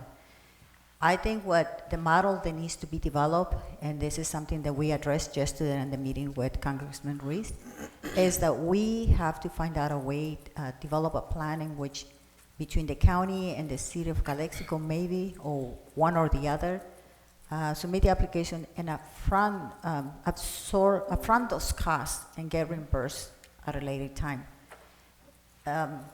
It's gonna be challenging for a lot of, all our nonprofit organizations, I can tell you this, they're all willing to help. Yes. They have shown us the love now over the weekend when we have those asylum seekers. They were there with us, feeding the families, the individuals, putting clothes, providing even a ticket for them to travel. They're there to help, but it's very challenging for them to upfront that many costs. I think maybe in the next couple of days, let's work on that issue. Maybe we need to contact a Los Angeles nonprofit or a Bay Area nonprofit.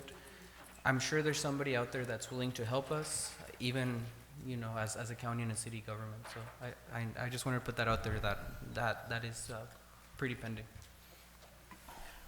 I just have one question, point of clarification. Maybe I misunderstood on your report. In regards to the abatement of mold on Fire Station 2 instead of 1, you mentioned 1. So Fire Station 2. It is my understanding that in the previous meeting, we actually approved because there were 3 quotes, right? Or was Yes. or something else? We So- already, yes, Okay, so the mold mitigation was already approved by this council? Yes. Because we had the 3 quotes, yes. and I believe it was, I don't forget the name of forget the name of the company. Mm-hmm. So where is that, because you did mention about, Okay, so this is what we're advised by that company. okay, They told us that they do not recommend to proceed with the mold mitigation while we're having an environment right now in which it can Okay. rain anytime. That recommendation was for us to start fixing the roof at the same time or fix the roof before mitigation begins, because if it rains, so let's say that they mitigate mold, and if it rains, they have to do it again. okay. So the recommendation by them, by the company that was selected, is to proceed with the roof improvements and then mold mitigation. So would they be able to honor that bid that they put in? Yes, while and we we're- work on the roof Yes. work? Okay. Yes, actually, we should be getting the roof bids sometime within today, tomorrow or past tomorrow. Okay. So we should be able to move really quick. Yeah, so because to me that is very concerning, and that's something that I shared before on the coverage. of emergency services, or at least fire services on that, Yes. side of our city.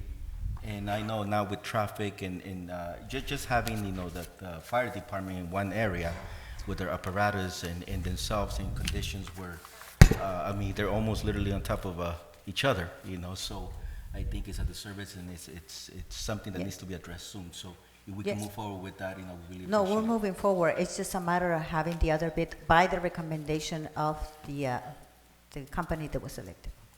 Thank you. Yes. We did have a speaker on number 18, On this item? Okay. Jesse Garcia. Jesse, you want to speak on this item? Yeah.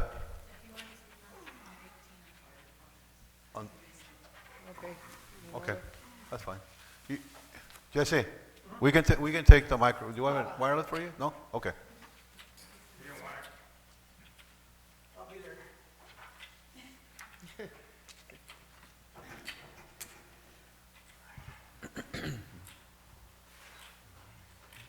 Thank you. My name is Jesse Garcia, resident of Calexico. Como estaba diciendo Mrs. Romo about Rodriguez Park, I've been living right next to the park from all my life, so I know all about that park. Way back then, muchos años in the 70s, that was the best baseball field in town. That was the opposite, totally trash. Dice que we should keep the gates open para que entre la gente. Well, really, we don't need to have the gates open. El cerco está lleno de hoyos. People go into the park through the holes. The hose has been there for many years. They have not been repaired. On the south side, by the tennis court, there's another gate that's been open for many years, and it's still open, so people could go into there. And my alarm. And the concession stand, I believe, still has holes on the roof. The park is not handicap accessible. Again, I stated this to you guys many times. The park, when you go in, it's all gravel. So it's very hard for someone on a wheelchair to go in there. I know because sometimes I have to use a wheelchair also to get around. And my son used to play there, and when I used to go to his games, I had to be pushed by other parents to get in there because the chair would get stuck in the gravel. Calexico is not a pretty town like many people say, not right now. But it can be if something's done. Yes, I know we are short-handed, not like when I was working there that we had a big crew and things were getting done. But I have reported this big pothole. I sent him, I don't know if Mary saw it, send you a picture and a message, an email. I sent Ms. Palomilla a picture, an email. That pothole, I passed by there and it's still there. It's dangerous. Somebody in a motorcycle passes by, it's going to lose control. It's a big pothole on Prairie Avenue, and the alley has not been patched up. There's many things here in town. Parks, since I've been in the commission, I used to go to all the parks in town, not just where I live, from corner to corner and everything. And I reported to the council, to the commission on those parks that things has to be done. Some things were done, and many things have not been done yet. It's been years. Like I said, Rodriguez Park, the section where the residents are at, it's it's a big mess. Weeds, brush, that has to be taken down. It looks terrible. Rodriguez Park is not the park it used to be. The parking lot is being used by all the students at Vincent Memorial. And they sometimes leave a mess right there also. Speaking of a mess, we don't have trash cans in our parks. We haven't had trash cans at Rodriguez Park and Cromwell Park in a long time. So people, they go to eat and they have to go to work. They cannot take their trash with them. So they'll just leave them there. No, I don't blame them. There's no trash cans for them to put their trash in. Cromwell Park also has a broken bench. It's been like that for years, and it's still in the same place. Nobody can sit on it. It has not been replaced or repaired. It's still there. So there's many other things around town that has not been taken care of. Those issues have been there for many years. And we should take care of them to make Calexico beautiful again like it used to be. So I guess that's about it. Thank you very much for your time. Thank you, Jesse. Gracias.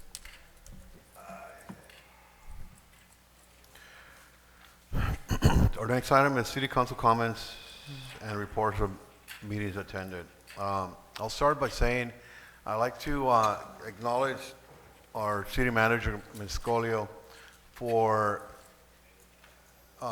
coming up with a wonderful idea of an assessment, mobile assessment center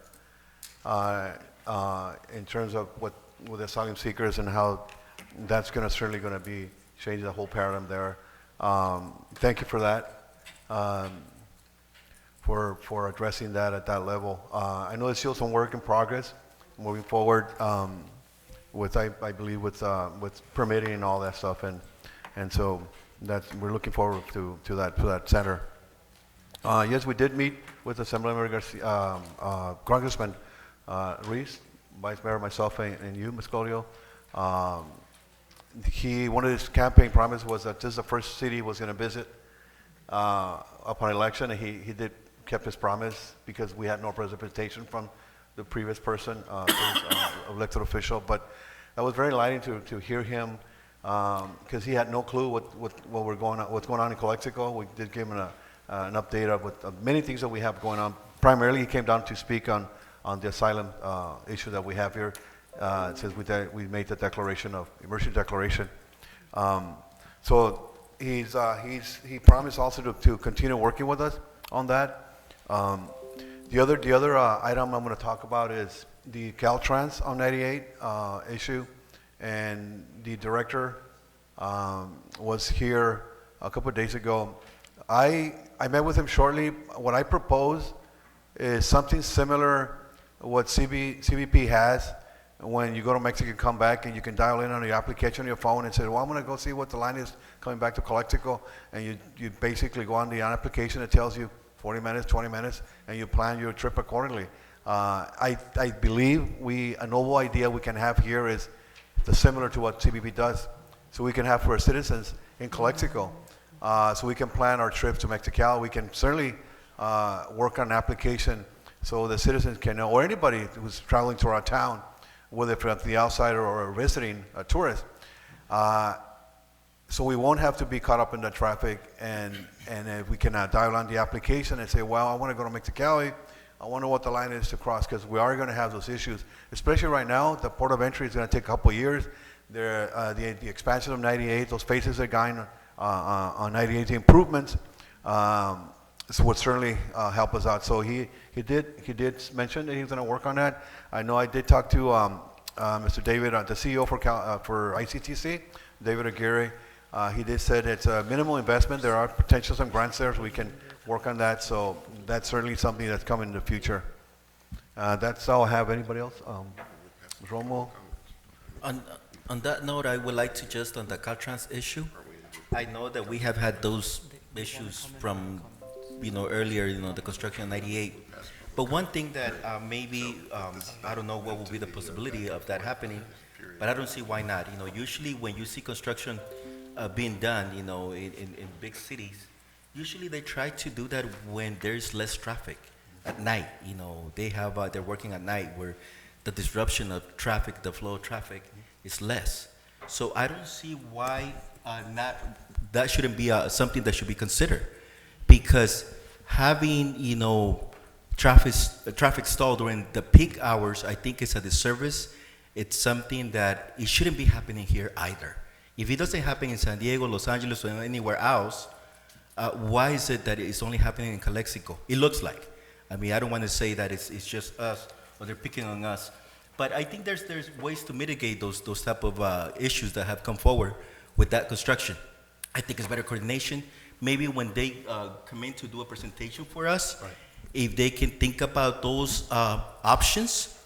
I mean, that has been done. It's not going to be reinventing the way that they do things. It's just that, I think, there has to be a little more equity when it comes to, doing work in our city also. So something to keep in mind, city manager, you can bring that up maybe as an option too. I believe currently they are working during the nighttime, right?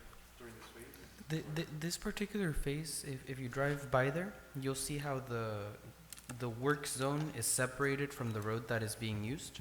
So construction never impacts traffic. Correct, but at least, when, the more that they work, the faster that the, yeah. project is completed. Of course. Of course, yes, yes, yes. So that's my point, we know that, first they said that it was gonna be, construction for that area for that phase, it was gonna be around, fall, which was very vague, of them saying fall, fall could be, October, November. But now that they're saying that maybe it might be just a couple of months, well, I would like to get a better, timeline. And I know that, there's some variables when it comes to construction. But, I think we should just look at, how can they look at this area in making sure that we are being looked at the way that other areas are being looked at. The way that they put in resources in other areas. So it's about time that, we are looked at in a way that other areas, other cities are being looked at. So that's just my observation to that. Thank you, Mr. Garcia. Anyone else? Gomez? Okay. On January 10, Gomez de qué? No, pues sí, De lo usted. mío, sí, I know. On January 10, I attended the Board of Supervisor and unanimously, esa palabrita, supported the Calexico emergency declaration. I thank the Brawley City Council for supporting us with the emergency declaration. Special thanks to Gil Rebollar. And I attended this past Monday, the 16th, an event in honor of Martin Luther King. It was a beautiful event. I have a dream is the name of Martin Luther King Jr.'s speech. Fue lo mejor que dijo él. Yo tengo un sueño. Es el nombre del discurso famoso de Martin Luther King. Habló de su deseo de un futuro en el que las personas blancas y negras pudieran convivir en armonía y como iguales. I want to congratulate Miss Angela Carelli Valle on her 1 year of services to the city of Calexico. Thank you very much, Angela, for your support. Okay? 1 year. Okay, and that's it. Thank you. Ms. Maldonado. I just want to report that on January the 7th, I attended the George Martinez swearing-in ceremony. Oh, yes. So once again, congratulations to George Martinez on the well-run campaign. Yeah. I wouldn't know, but I can always tell that county-run campaigns are extremely difficult. So, as well as the, Yeah, no, it's not. Do you need another mic? There's another one by Gavin.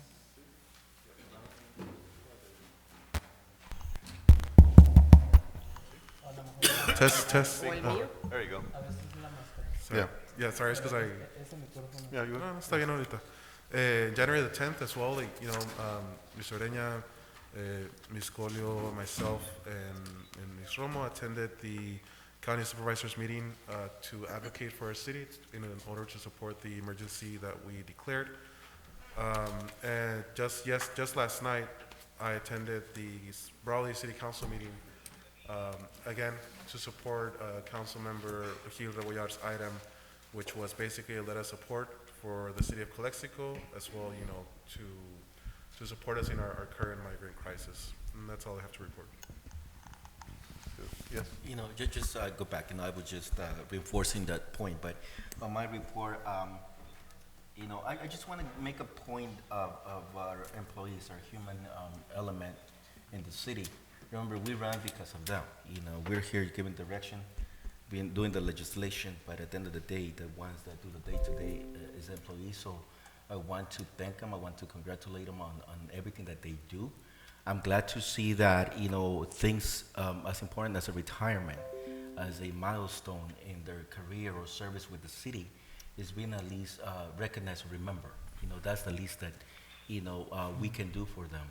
And I think it's not just a compensation financially, but it's also some sort of, mention, some sort of appreciation, a pat in the back. I think it goes a long way. I know that I was invited by the parks crew, to go with them, and I can tell you that I'm going to do that, one of these days, especially during the summer. So I'll take some time off to do the rounds. I know I picked up a shovel before, so I probably can be of help. I know, Denise, you're looking at me about insurance coverage, but I'll but I'll make sure that I'll sign a waiver, so that way, the city doesn't incur any liability on that. But, and then also, I know this is our first meeting of the new year. It looks that, we are already into almost halfway of the first month. So again, welcome back, Happy New Year to all of, you in attendance and the public and, online and everybody and my colleagues. And just to also just share that on a personal note, I had a chance to go visit my parents, that I hadn't seen in a little while. So that was very, very, great for me. And I think he gave me some insight on a lot of things. And I think also, in what we're talking about, the migrant crisis, I think, going to those type of, towns and seeing some of those situations, I think it just gives you a better understanding. And we know that this is a global issue that affects at every level. But usually the ones that are the most affected are the locals, the local jurisdictions that are unfunded. We get unfunded mandates, and we're obligated to tend to these needs of individuals. And it's really difficult to stop, the migration and these people leaving their hometowns, when maybe the hope, it's not there. But, more has to be done on that area, on that front, where there is outreach, there is education, where you see people getting on buses and being pulled over by the Mexican immigration on their trek to north. So I personally witnessed a couple of those, instances. And again, my question was, well, how can we address these issues when there is a need? So this is far bigger than us here locally, but, we need to talk to the right people. We need to talk to the federal, government. We need to talk to the authorities that, are just probably meeting in other issues, but they rarely discuss these issues that affect the local jurisdictions, the local people.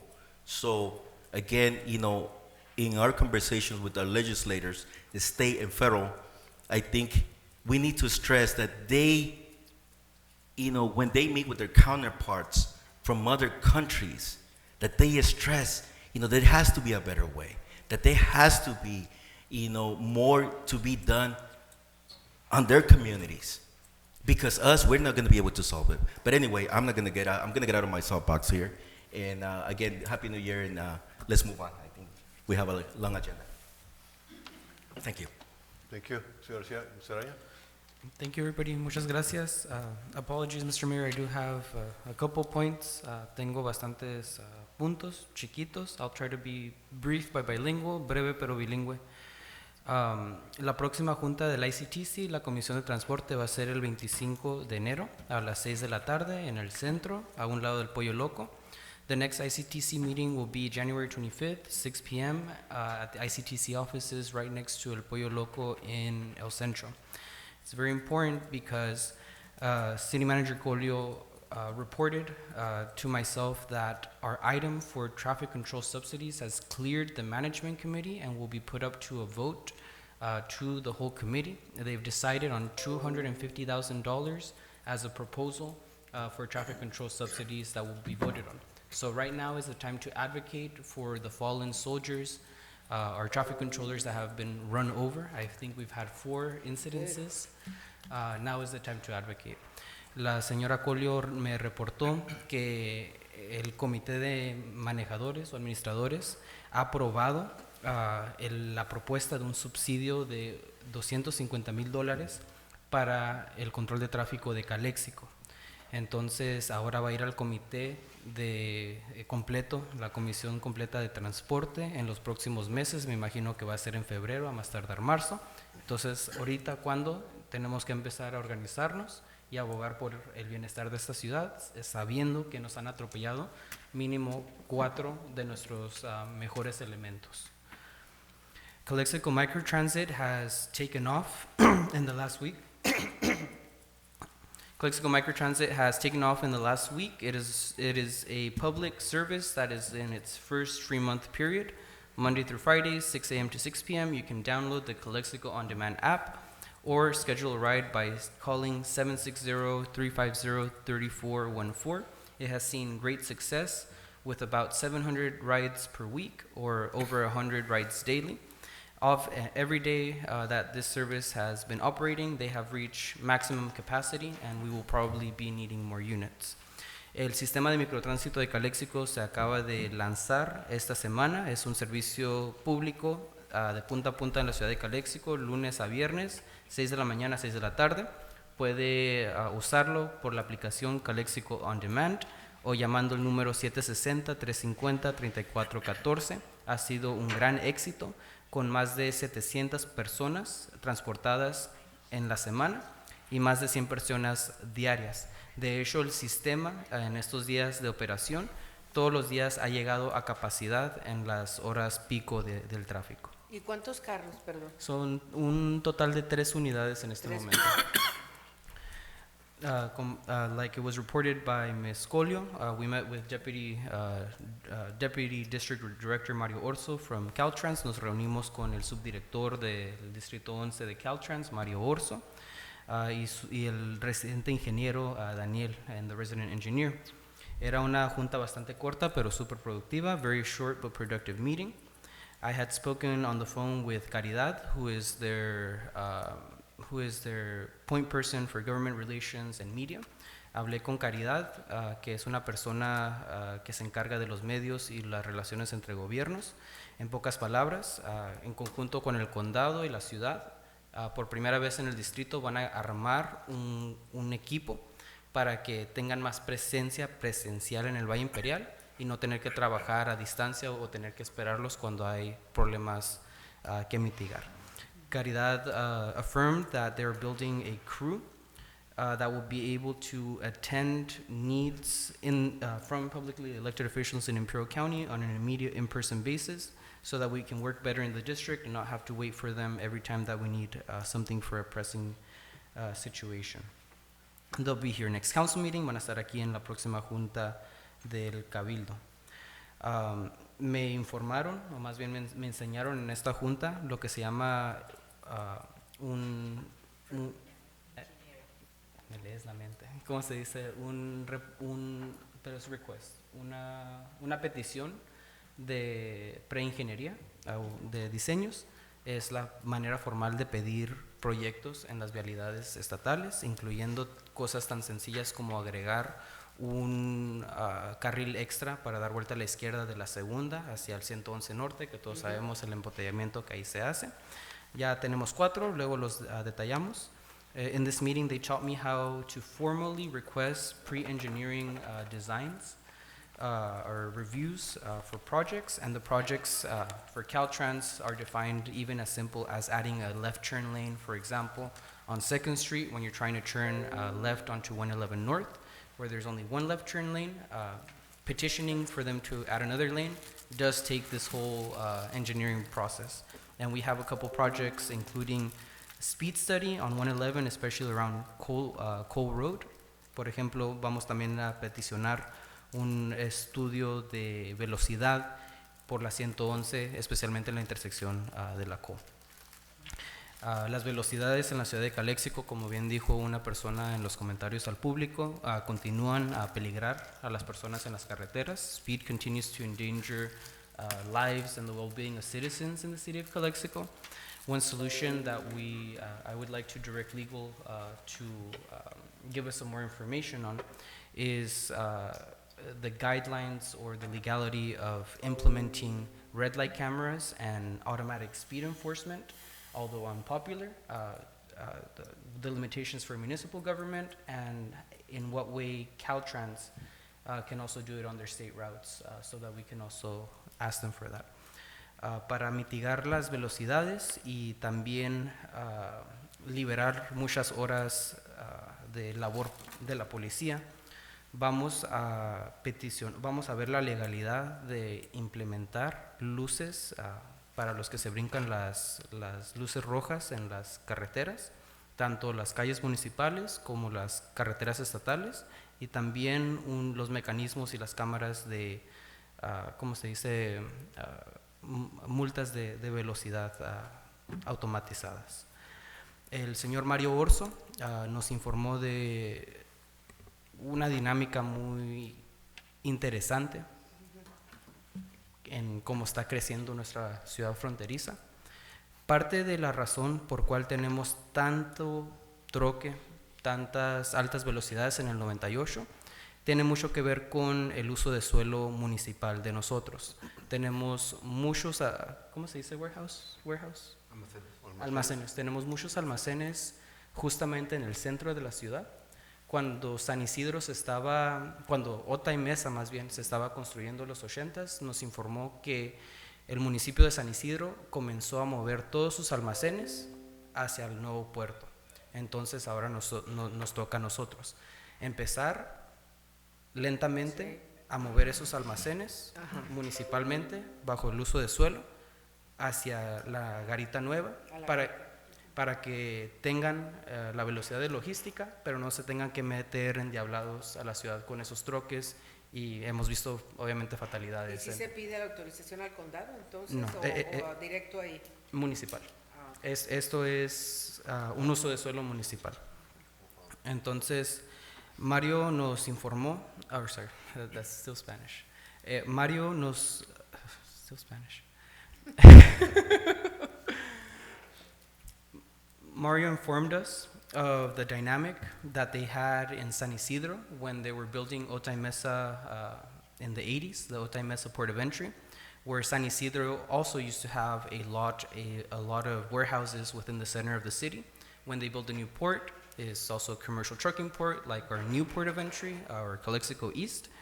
A lot of it has to do with municipal zoning. If we are to start changing municipal zoning to move the warehouses out of the center of the city and more towards the new port of entry, we would be helping eliminate a lot of the fast truck traffic that comes through 98, through Cole, through 111, and possibly saving a lot of lives with that municipal policy. Much like San Isidro did with that when they constructed their east port of entry and now their second east port of entry. Lastly, último, desarrollo económico. Obviamente vemos los números del reporte. No es para paniquearnos, pero como se dice, teníamos bastante esperado que este cuatrimestre iba a estar en cero. Nothing to panic about. We knew that this quarter was going to be pretty low. We hope the next one's better, but we also have a couple things that we're working on to make sure that the situation is better moving forward. Son tres. La primera, estamos trabajando en el impuesto sobre los lotes vacantes en la ciudad de Calexico, viendo modelos de la ciudad de Oakland, cómo vamos a cobrar el impuesto, a quién va a aplicar, cuáles zonas, etc. We're working on the vacant lot tax with the assessor's office, with legal, trying to see what the city of Oakland did, who it will apply to, what kind of revenues it will generate. Rezoning our land use to allow more commercial space, rezonificación para más espacio comercial en la ciudad de Calexico. Hay muchos negocios que quieren un local, de hecho hay más negocios que locales en la ciudad de Calexico, y eso es un problema que queremos mitigar. Y por último, la reforma sobre los cobros de licencia también se ha demorado, pero lo estamos trabajando. Business license fee reform has been a promise for ever since I think like 2020 or something like that. We've been very busy, but now we're slowly working on that as well to make business a little bit easier in the city of Calexico. And I think that concludes my report. Thank you, Mr. Araña. Okay. Next item is the consent agenda. All matters listed on the consent calendar are to be considered routine by the City Council. Calexico Community Redevelopment Agency successor agency or Calexico Financing Authority and will be enacted by one motion in the form listed. Any item may be removed from the consent calendar and considered separately by City Council. Motion to approve? Second. Motion by Mr. Reyes to approve, second by Mr. Garcia. All those in favor? Aye. Aye. Abstain? No one? Motion carried. Thank you. We have a discussion and potential action items, 2022, 2023 second quarter budget status report, and a resolution to amend budget by our interim finance director.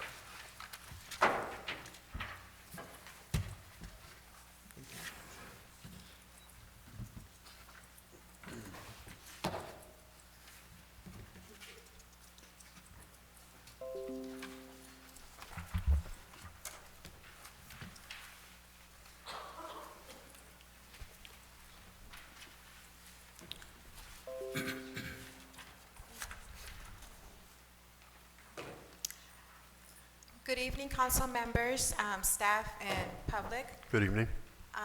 In front of you, I'll be presenting you the second quarter budget report of how we are up to December 2022.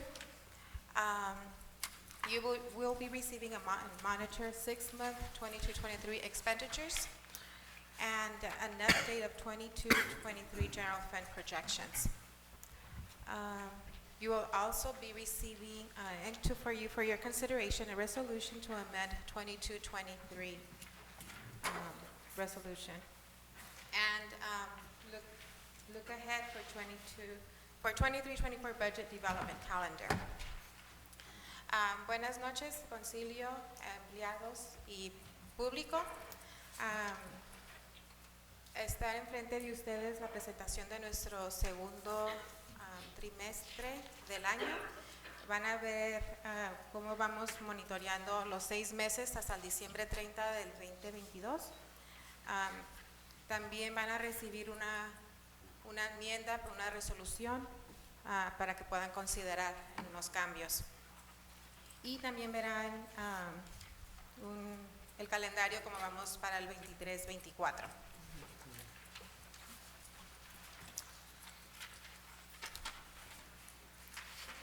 The 22-23 year-to-date citywide expenditures, the general fund has expended 47% of its budget through December 31, 2022, and is on track with its adopted budget. Other programs expenditures outside of the general fund are largely dependent upon the timing of capital projects. Including all funds and capital projects, the city has expended 13% of its adopted budget. As you may see, the capital debt funds, we've only expended 5% of the budget, but that's because coordinating with Lily Falomir, she has many projects going on in process right now, and some of those projects will roll over for next fiscal year. Enfrente de ustedes son el 22-23, los gastos de la ciudad en el fondo general. Como pueden ver, se ha gastado hasta el 22 de diciembre el 47% del presupuesto, lo cual vamos como deberíamos de ir hasta la actualidad de diciembre. Otros programas fuera del General Fund, del Fondo General, que son dependientes por sí solos, como son los proyectos, también están bien. Como pueden ver, los proyectos solo se han gastado el 5%, lo cual, coordinando con Lily Falomir de Public Works, tiene decenas de proyectos ahorita, pero muchos de ellos se irán para el próximo año también.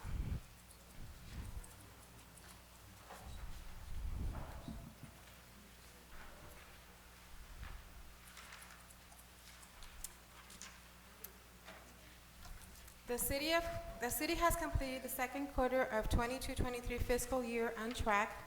However, the police and the fire department are both trending over budget in their salary and benefits accounts. These departments are offsetting by temporary operating expenditure savings and may be a risk through the end of the fiscal year. Departments have been in compliance with their budget, and I want to thank them for their support, that they've been very careful on their expenditures. I know that departments and staff would like to accomplish a lot more for the city. I believe that a lot of us employees are citizens for Calexico, and we want a beautiful Calexico as well. But if we don't have the funds to do so, it's very difficult. So I want to thank my department heads, our city manager, and employees for all the work that they do. La ciudad de Calexico ha completado su segundo trimestre del 22-23 como debería. Pero sí hay departamento de policía y de bomberos que están un poco arriba de su presupuesto en salarios y beneficios. Ahorita no se nota la diferencia porque han tenido ahorros en otros gastos, pero sí les quiero aclarar que puede ser un riesgo en el futuro de este año fiscal. Sí quiero agradecer a los departamentos, a los directores, a los empleados, porque nosotros muchos somos ciudadanos de Calexico y queremos ver un Calexico bonito, y con el poco presupuesto que tienen, hacen todo lo posible para hacerlo. Así que muchas gracias a todos, y sé que la señora Colio ha hecho mucho también en su empeño, así que nomás quería dar mi comentario. Aplauso en español. La próxima sorry, English first. I'm getting excited now that I'm doing it in Spanish.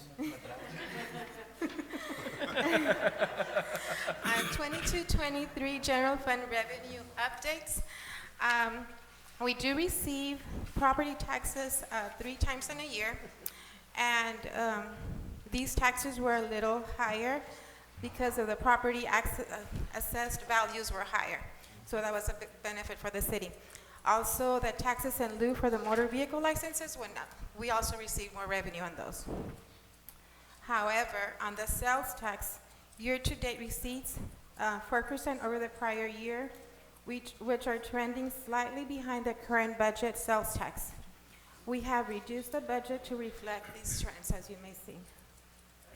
The December quarterly results will be available in February, and further adjustments may be needed in the next quarterly report.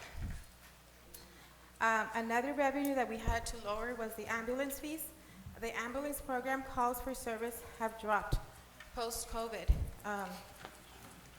They have dropped, but the city manager, the fire department, we are working in an effort for the billing system to cover more the Medicare and the state contracts.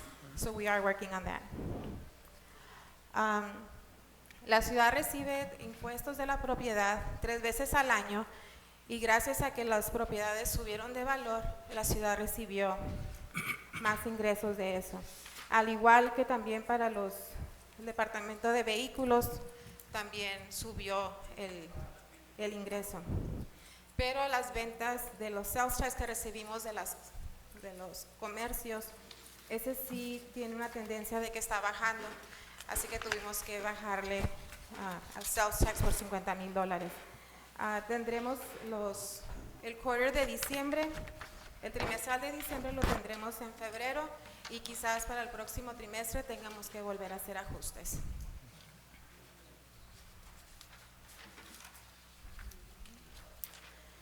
There is one expenditure line item that is being proposed for adjustment for the second quarter report, and that is to open an FTE for an administrative assistant full-time for the city clerk's office. As you are well aware, Gabby has been working a long time by herself through the seniors programs or through the Hunter. But like we've mentioned, the Hunter people have to leave after reaching their 900 hours. So we are making the recommendation that we put the FTE for one full-time administrative assistant. The budget will be affected only for the next 5 months, so that's why we were able to accommodate for this position. Si hay un gasto que estamos proponiendo para este trimestre, segundo trimestre, y eso es abrir una posición de tiempo completo para un asistente administrativo para el departamento de City Clerk. Como pueden ver, Gaby ha trabajado sola por mucho tiempo y las únicas ayudas que ha recibido ha sido por el programa de seniors o los empleados temporales, los cuales sabemos que esos solo pueden trabajar 900 y feria horas y se tienen que ir. Y por eso lo estamos proponiendo, de que acepten la enmienda que está enfrente de ustedes para que podamos contratar a esa persona. Now in front of you is the finance department's calendar for the next few months. As you are aware, we have been in compliance presenting you the quarterly reports, and we have programmed in April 2023, our next third quarter report. We have already made arrangements with our auditors to come in February, so they'll be here beginning February 13th. And hopefully we'll meet our target with them and be able to present both the audit and our third quarter reports in April.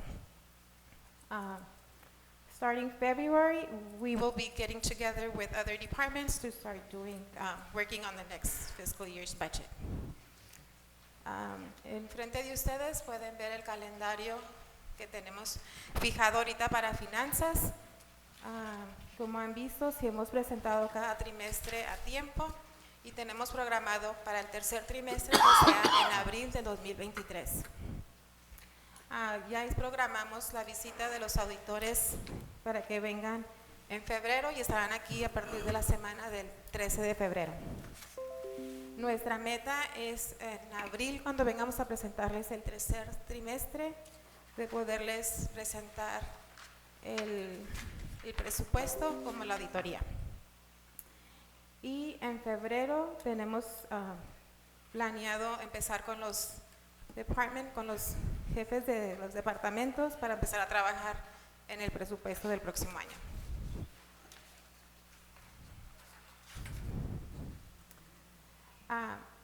Para esta junta lo que les solicito y les pido es que si pueden aprobar la resolución para enmendar el presupuesto del 22-23. With this said, my recommendation is for you to consider a resolution to amend the 22-23 budget report. And do you have any questions? Yeah, one real quick one. I guess clarification. So on page that what says, this one here, the 2023 year-to-date general expenditure, right? Just a little observation, when you mention public safety, it goes up to 11 million. That includes police, traffic control, animal control, and fire in that budget? On the general expenditures? No, you can see a line item for police, traffic control, and animal control. They're separate. Okay, all right, thank you. But on police, it is the safety and also the admin people. Okay, got it, thank you. I think it's pretty clear that there's not much to do in this particular resolution. No hay mucho que podemos mover en esta resolución más que la contratación del city clerk assistant. The only thing I would ask is within the next couple months, when we're not too busy, one thing that would be really helpful for me as a council person would be to dive a little bit deeper specifically on where the sales tax receipts are increasing, what categories, is it grocery stores, and start getting some more information and see how we can make better forecasts. Lo único que pediría en los próximos meses, cuando haya tiempo, con mucha calma, es ver un poquito más detalladamente en dónde están subiendo los impuestos, los ingresos del impuesto sobre la venta, en cuáles categorías, en cuáles mercados, si son en comida, si son en transporte. Nos va a ayudar a hacer mejores pronósticos para el próximo cuatrimestre. Muchas gracias. I also want to mention that we're taking steps to save funding in different accounts. Staff has been requested to provide us with inventory of cell phone numbers that are not being in use. we already addressed that issue, and we were able to save like somewhere in the $1,500 a month for lines that were not in use for years. And also the telephone system, we're trying to get quotes. We're meeting at the with the finance department to do and request for proposals to update the system and to save some funding as well in that area. And lastly, I want to mention that in the last page of this board item,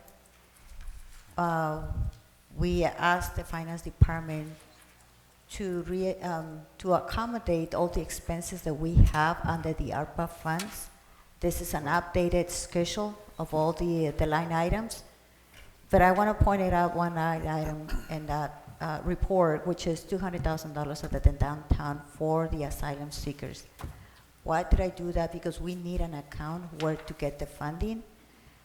With the emergency declaration, you allow the city manager to make decisions for expenditures, but I need a line item to do it. So ARPA funds seems to be the most appropriate area because we don't have any other sources of funding.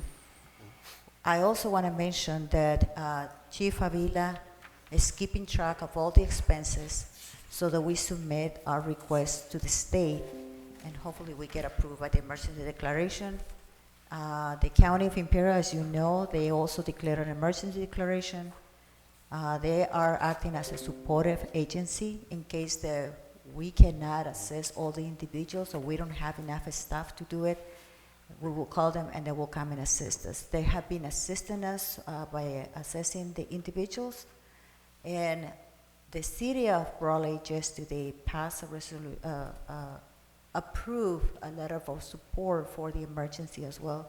So we hope that with that support we can have this emergency declaration passed and we were able to recover all the expenses that we have.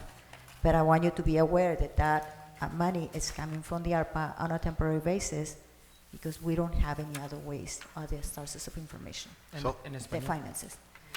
Muy bien, les quiero mencionar que en el paquete que ustedes tienen enfrente en referencia a los estados financieros, la última parte, en la última página, está un listado de todas las actividades que fueron aprobadas previamente bajo del ARPA.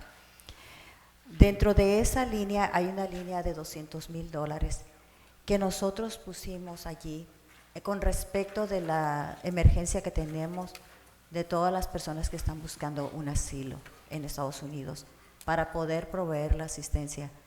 El jefe del departamento de bomberos está manteniendo todos los gastos, él tiene todos los gastos que están incurriendo desde instalar las facilidades, así como las personas que están trabajando para asistir en esta emergencia, para poder así enviarlos al estado de California a través de la declaración de emergencia.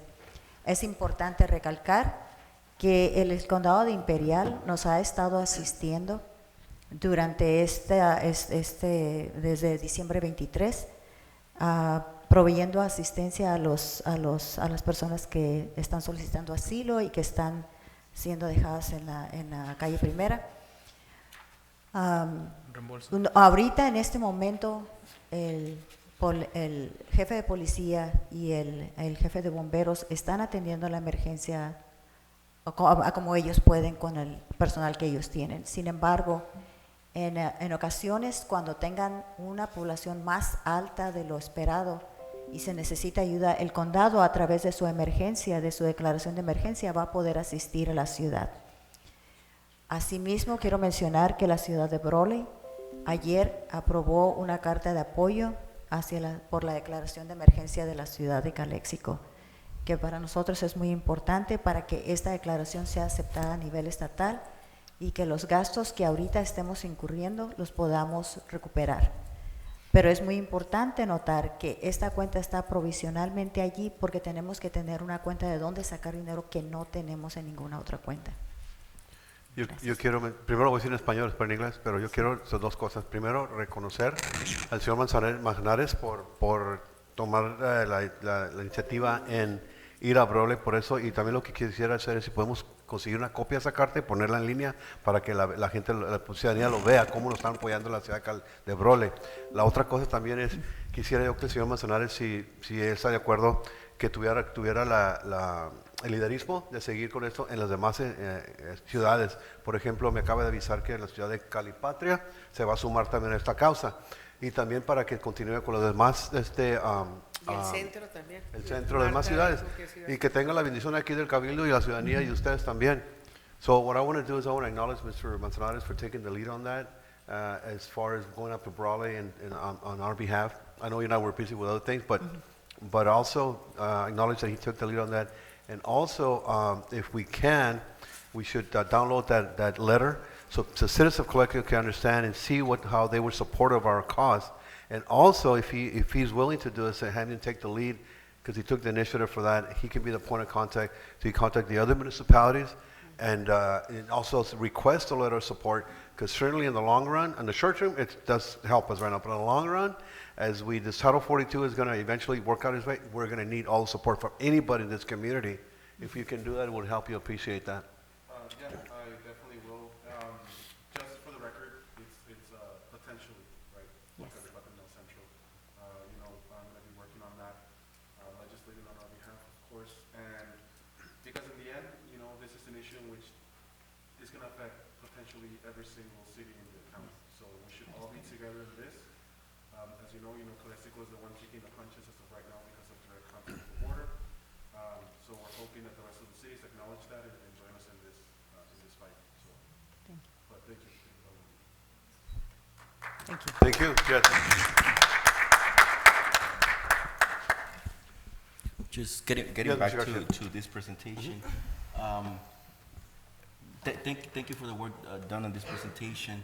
One thing that I would like to suggest, I know in looking at the backup that was provided, it's highlighting the different areas where we're not meeting or we're falling short. I think it will be very important, or it's important that, when doing this presentation, also making sure that is included, maybe some sort of a spreadsheet, where it's summarized. And it's also easy to see where we are not meeting the targets, where we're making adjustments, maybe going even by department, just like the way when we do our budget, workshops. What is the police department, fire department doing? Are they making efforts to save, or are they overexpending? Whatever that might be. And I know Chief is looking at me. I'm not putting you in the spot, but just so we have a visual, and then also we can put this. So people can see it, so people can also digest this information, and also, have the ability to provide feedback. I think just for transparency, and it's not that we're not being transparent, but I'm looking at things, the cannabis tax. I know we fell short this time, and we have been falling short from day one almost. So what is it that we need to do? I mean, how can we address, how can we go back to, the drawing board and look at the key areas, just like, Councilman Ureña was alluding to earlier, identifying the key areas, the key issues on our budget, and revisiting those items, and making sure that we are keeping a close eye. I mean, that's just part of the budget process. So if I can just ask for that, and if it can be sent to us even before the agenda is posted, so we can, see it, so we can study, so we can send you questions, and just making it available to the public. I think that would be helpful. Thank you. Thank you. Anyone else? Just to jump on that, I'm glad that you brought up the cannabis tax, the current deficit that we have that has been dropping. It's never really met the mark that was promised. No sirve de plano. Testing. Sorry. Creo que ya sirve ahorita. Is this recording? See, I just want to mention, and I'm glad, Camila, that you brought it up, that, the cannabis tax, that it's been kind of like being on a downward trend. And I believe it's because of like the entire cash payment thing. It's a possibility that it's not being reported accurately, some of these businesses that have the capacity. So I think code enforcement, might be an option. We're already working on it. See? Yes, Perfect. Chief and I, we have been meeting regarding that issue, and we're going to be putting together a plan. For But- enforcement, right? Yes, sir. But at that note, don't we have an outsourced company who takes care of the audits of that? Through this, don't we? We do have. What happened with that? We don't have it anymore. What happened, I mean, ¿Qué pasó? yeah, that was the whole reason we approved that. They decided not to continue providing services I'm to sorry? the city. They decided not to continue providing services to the city. No, pues wow. And so we're taking a proactive step. We meeting with the state of California, Cannabis State of California, so that we can strategize the best way to address the issue. Right, the governor's office does have the Yes. Department of Justice has a specific task force to take care of those issues. We are in contact with Because if it them. gets out of control and it goes start going a different story. So, yeah, that's a different story, but you need to be proactive on that because initially that was gonna generate $700,000 and we sold it and it's not, for whatever reason, something's happening, so we need to be careful with that. Yes. Yeah. We are. Thank you for already taking Ms. initiative Golio, on that. is Thank you. possible to consolidate budgets for all departments? So the way it works is every department submit their request for expenses, it gets approved, the checks are released, and all the information gets together. There are different individuals taking care of those portions, and then we all gets consolidated by the consultant. The consultant then presents the statements that you have over here and assists Ms. Fonseca in putting it together and explaining where we are so far in terms of the revenue and everything else. But it's a combination of efforts from different groups in the city. Thank you. Anybody else, Mr. Garcia? That's No. it.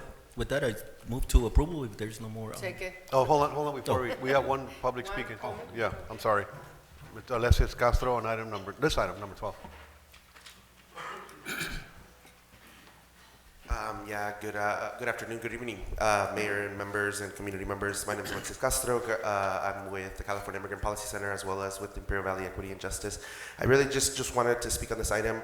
I know Vice Mayor Ureña and City Manager Colio reached out to us to ask for any sort of support that we could do in terms of advocacy at the state level. One of the things that we've been in conversation with and want to provide an item was the request for information regarding state grants, right, at the, to be able to support with this issue. There is last year, the state approved an $8.7 million grant program, right, to be able to help local governments increase immigration capacity at the local level. And so it is something that I reached out to the governor's office and they did highlight that, the proposal for the grant program is coming through sometime in January. And so I just wanted to provide that update because I think it's important, once that grant program information is out, right, that the city and the county apply for those types of funds because it'll be really necessary in order to help some, with some of the capacity issues.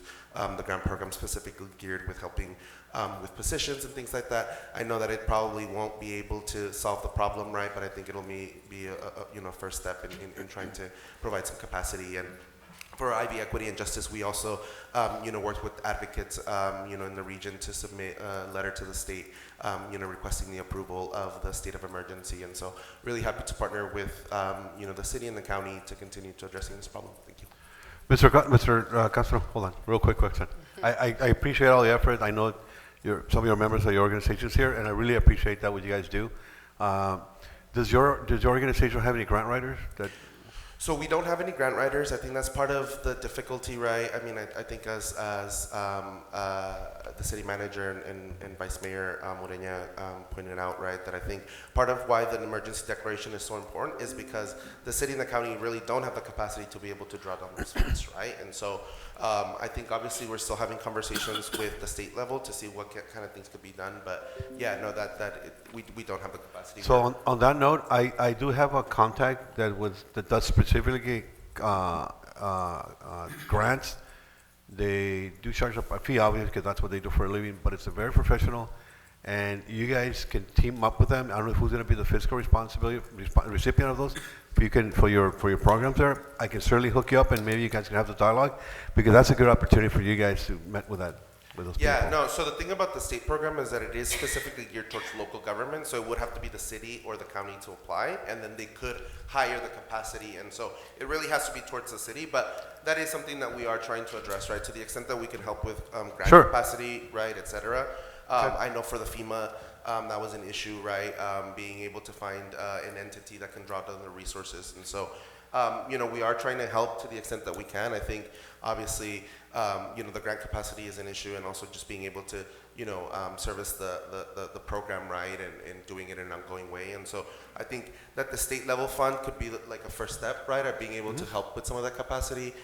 We have been reaching out to other nonprofits in the region.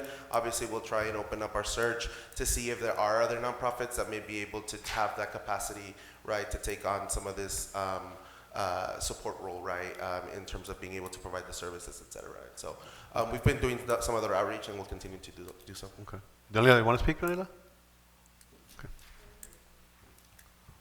Just to add, you know, there's a lot of I know that there's a lot of conversation about the desire to be able to be in a position to apply for these grants. And so, you know, we're doing what we can to also seek funds to potentially, you know, get some more grant writing capacity that we could do in partnership. Like Alexis said, for the female one, that might be a different kind of case where it has to be led by the city. But again, I know there were also the idea of the citizens grant writing committee, and I believe that there's a lot of talented people around the city that could potentially lend in some support, but we would need some heavier guidance from the city. So, I mean, we do stand at the ready to support in like the ways that we can, but yeah. Just echoing everything that Alexi said. I would just like to thank Ivy Equity and Justice for being an extraordinary partner to the city, not just in direct service, but in advocacy and just advice that you enrich the conversation at this council. Muchas gracias. Thank you. Thank you. Yeah, Motion now, to approve? is anybody else more publicly speaking? No, I think you had a motion, Mr. Garcia? Yes. Yeah. Okay. Motion to approve, Item number 12? oh, is there something else that you want to say? No, le estoy diciendo con el micrófono. Mr. Manzanares is seconded. So a motion to approve by Mr. Garcia, and you seconded? Second. Okay, all those in favor? Aye? Aye. Aye. No abstains?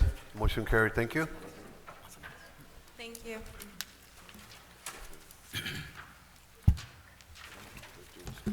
We're skipping 13. 14. Item number 14, authorize city manager to sign an agreement for professional services between the City of Calexico and Flock Group Incorporated to install license plate reader cameras in the City of Calexico. We have our interim police chief, Serrano. Good evening, everyone. Good evening. We are here for item number 14 to approve this agreement with the Flock Company, who is a license plate reader company. Probably wondering what is this program. So basically, this program is a national program that it goes out throughout the whole country, where data is collected by reading the license plates of vehicles on the city streets, which is the right of way of everyone. So there is no expectation of privacy on the public streets.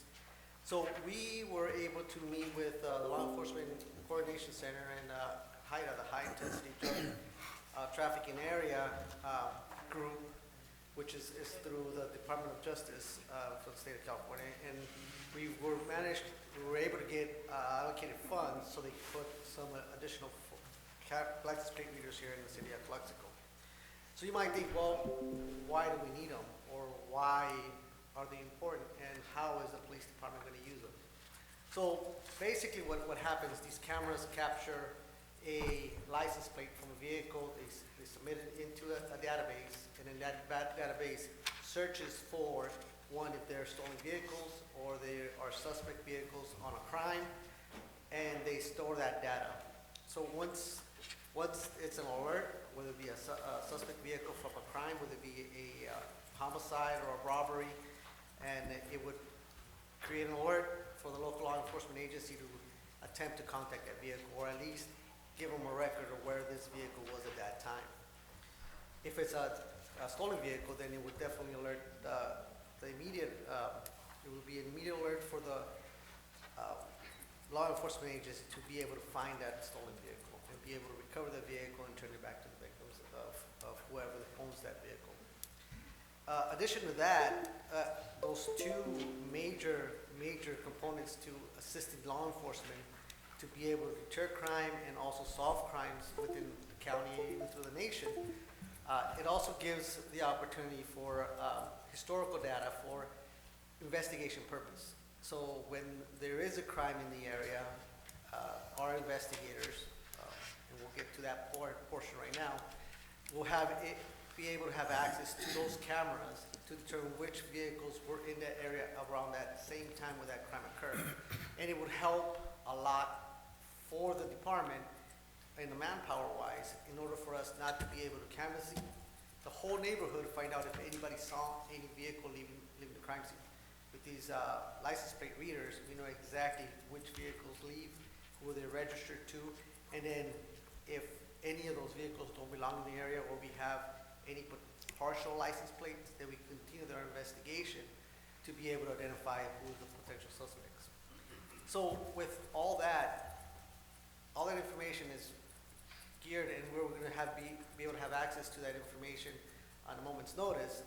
Other law enforcement agencies through the whole county also have access to that information. So if there's a crime that happens in Brawley, say for example a homicide, a shooting, a kidnapping, and they usually come south and go into Mexico so they can be safe, we're able to track that suspect vehicle through the whole county, and then once they get to Calexico without having those additional cameras in the city of Calexico, most likely those vehicles are going to get lost until they hit the license plate readers at the port of entry.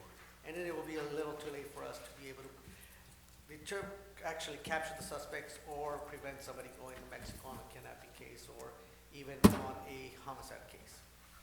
So these tools are very effective for the law enforcement community. We need them. They're all over the county already. We are the last agency to get additional cameras or license plate readers here in the county. So there's the missing piece or the missing link for if any crime that occurs even further north, like LA or Riverside, and it comes down into our county, we're able to detain or arrest a person. So you say, well, can we do it without these cameras? Yes, but just like your mission statement says, we have to be effective and efficient. Without these cameras, you're taking away that efficiency and also that effectiveness of your police department. So that brings me into the manpower issue. Right now, our department is running with 23 officers total for the whole department. Our normal deployment right now is 4 officers on a patrol team and a supervisor. So do the math, that's 4 teams covering day and night shift, so that's 20 officers. That gives us 3 additional officers to be able to conduct these investigations in order for us to be able to make those arrests and be able to solve those crimes. In the past year, we've had 2 homicides, we have 2 unsolved robberies that we're working on, that if we would have had these license plate readers, we would have had potential suspects. One of the robberies was at Don Roberto's, the other one was at CB Stop, and both of these robberies were armed, and we lacked that crucial part to be able to have any of those investigative tools in order for us to have suspects. Right now, we're kind of stalled because we don't have the information, but we are using other means through the federal system or federal law enforcement partners that we've had agreements with, that they're going to help us to be able to get the additional information that we need.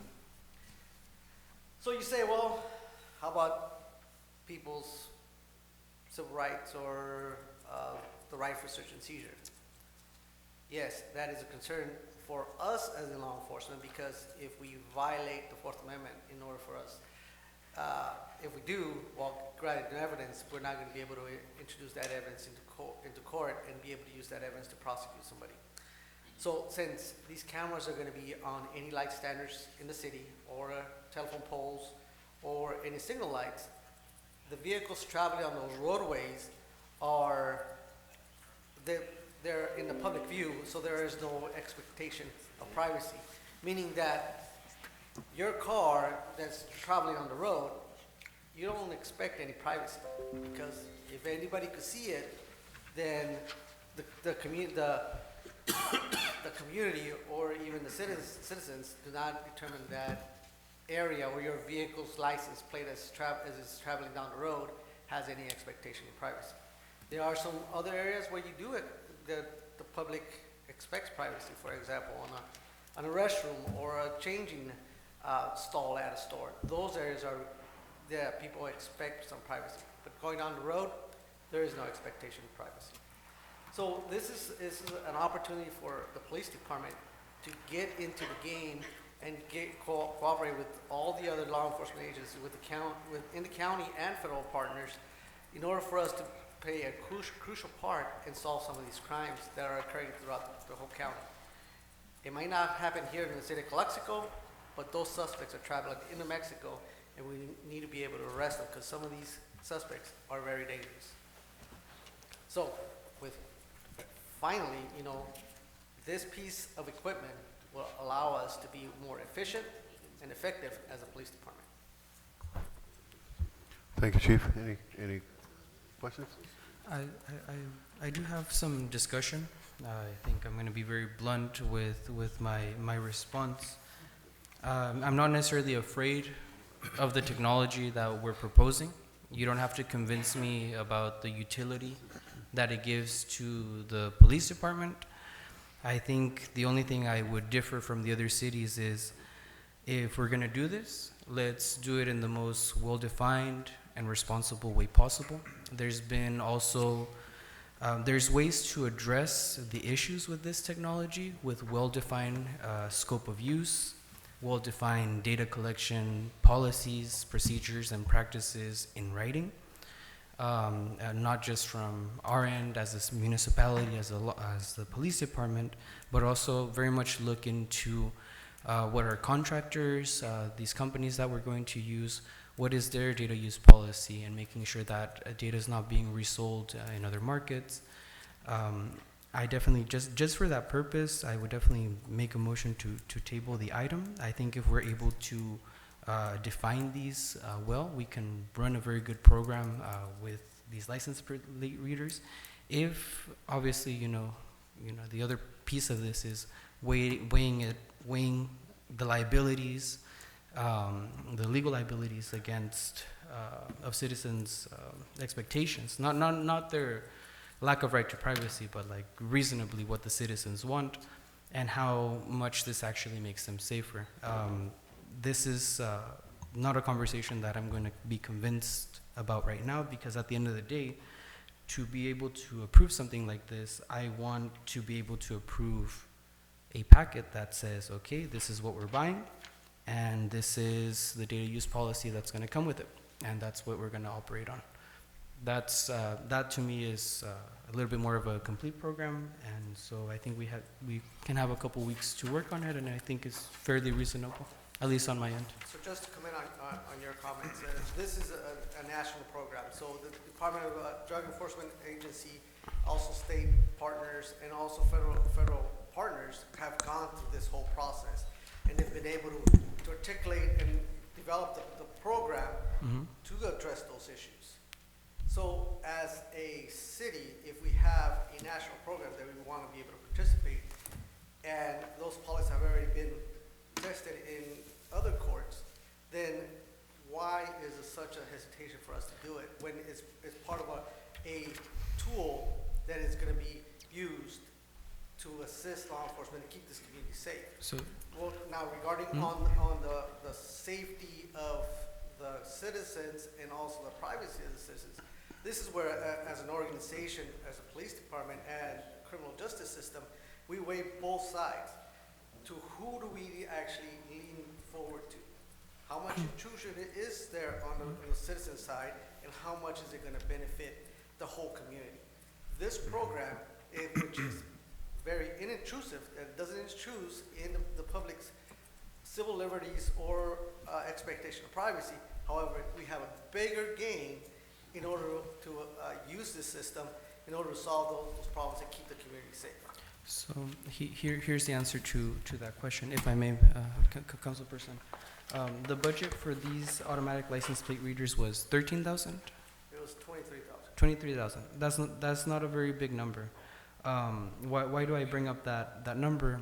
Is because if we go the federal route and they're telling us you have to do it like this, then it's that much easier to say, all right, then we're going to run a municipal automatic license plate reader thing. We're going to buy it with our own funds, and we're going to define when we use it, how we use it, for what do we use it, to have that control. I understand fully that what is being proposed by the DEA will clear the courts. I know that at this point, or at least in my understanding, legal understanding, that is very limited. At least I have the understanding that it'll make it, but that's not necessarily what the citizens want. So I would definitely, first of all, prioritize making sure that if we are going to do this, we use municipal funds so that we can have complete authority over how our equipment is used. And then maybe you can use the 23,000 for something else that you need for the narcotics program. And then we can budget that 23,000 somewhere else to buy it municipally and then set our own policies. As you just heard on the item prior, we don't have the money to spend on our own. We will make sure the money is there in April.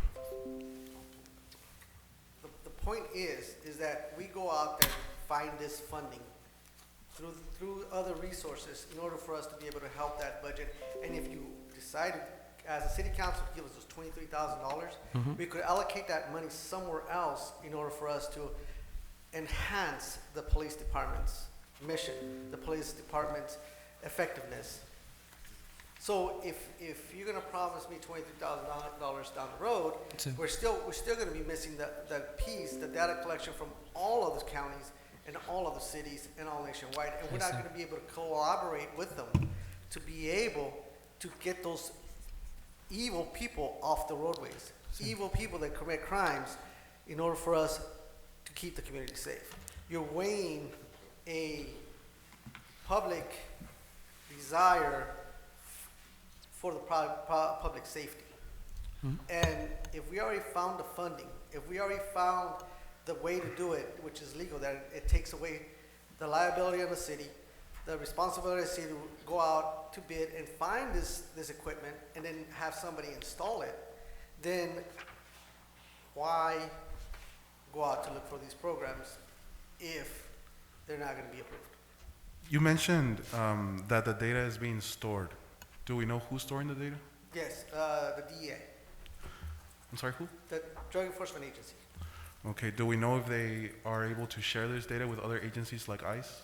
Yes, it's on a national program that they are able to share with ICE, FBI, alcohol, ATF, CHP, El Centro PD, and even Calexico. Do we know how long they keep this data? I don't have the exact data. Because you mentioned that this program is implemented nationwide, which is true. There's a lot of states and state patrols, highways that use this data, this program.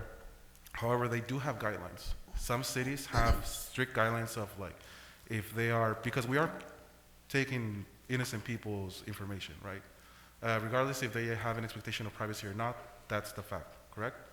Yes, but that data is available for anybody out there to gain. So if somebody on the street, you driving down the street, could collect that data, then the law gives us the authority to be able to collect that data also. Use this data to actually track a person's actual routine, correct? Wouldn't you want to track criminals' routines? Well, innocent people's lives too, right? Well, yeah. Because let me give you an example. Maryland, which is a state that also implemented this program, had over 29 million plate reads, right? Only 0.2% of those 29 million were hits. Out of the 0.2% that were hits, 97% were for suspended or revoked registrations. So we're not really talking about catching rapists or murderers or something like that, correct? Another example, Minnesota State Patrol, 1.6 million plates scanned between 2009 2011. 852 citations were issued. Only 131 arrests were made. 1.6 million plates were scanned. I mean, that equals to 0.05% of the plates that were actually read. So when we're talking about a program that has a high efficacy, I don't think this program really has that. Do we have data from the neighboring cities and how they have been successful with this program? I think that's where we disagree. Just because you throw out data out there doesn't mean that the program is effective. Out of that percentage that you meant that people got arrested, that people were issued citations, those are people that are violating the law. And as a governing body that we are, you guys, as city council, set up the laws, right? And you expect the law enforcement agency to enforce those laws, whether it be a parking citation or whether it be a murder suspect. If we use this system, we were not going to be able to capture those millions and millions of license plates and be able to arrest, issue those citations on that fraction of the people who are committing the crime. So here, this is evident that yes, the law enforcement collects a lot of license plates, but only a fraction is used. So if you collect the license plates, it's data that's out there for everybody to gather. However, it shows that it's so effective that only a portion of that data is used in order to either issue a citation, convict somebody of a crime. I mean, really, we're talking about less than 1%, because I've looked at several cities, the percentages were the same, 0.03%, 0.05%, and also, you know, the data that is being handled to different agencies is collected. The citizens don't know, right? Like the timeline of how long this data is being kept, right? Some municipalities actually have laws that says, you know what? We collected several thousand plates today.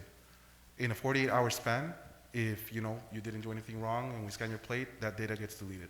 There's nothing about guidelines regarding that sort of like guidelines, those type of measures regarding that data that's being collected from people, right?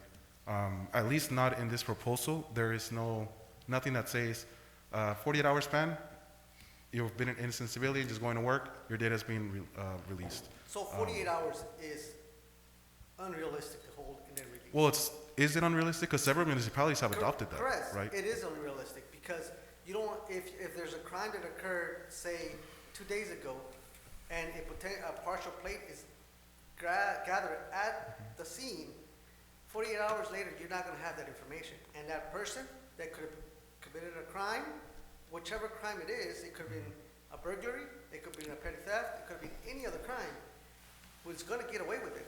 And let's look at the victim that gets impacted by not being an effective law enforcement agency. What kind of trust is the community going to have with us if we don't make any effort or all effort to arrest and keep their community safe?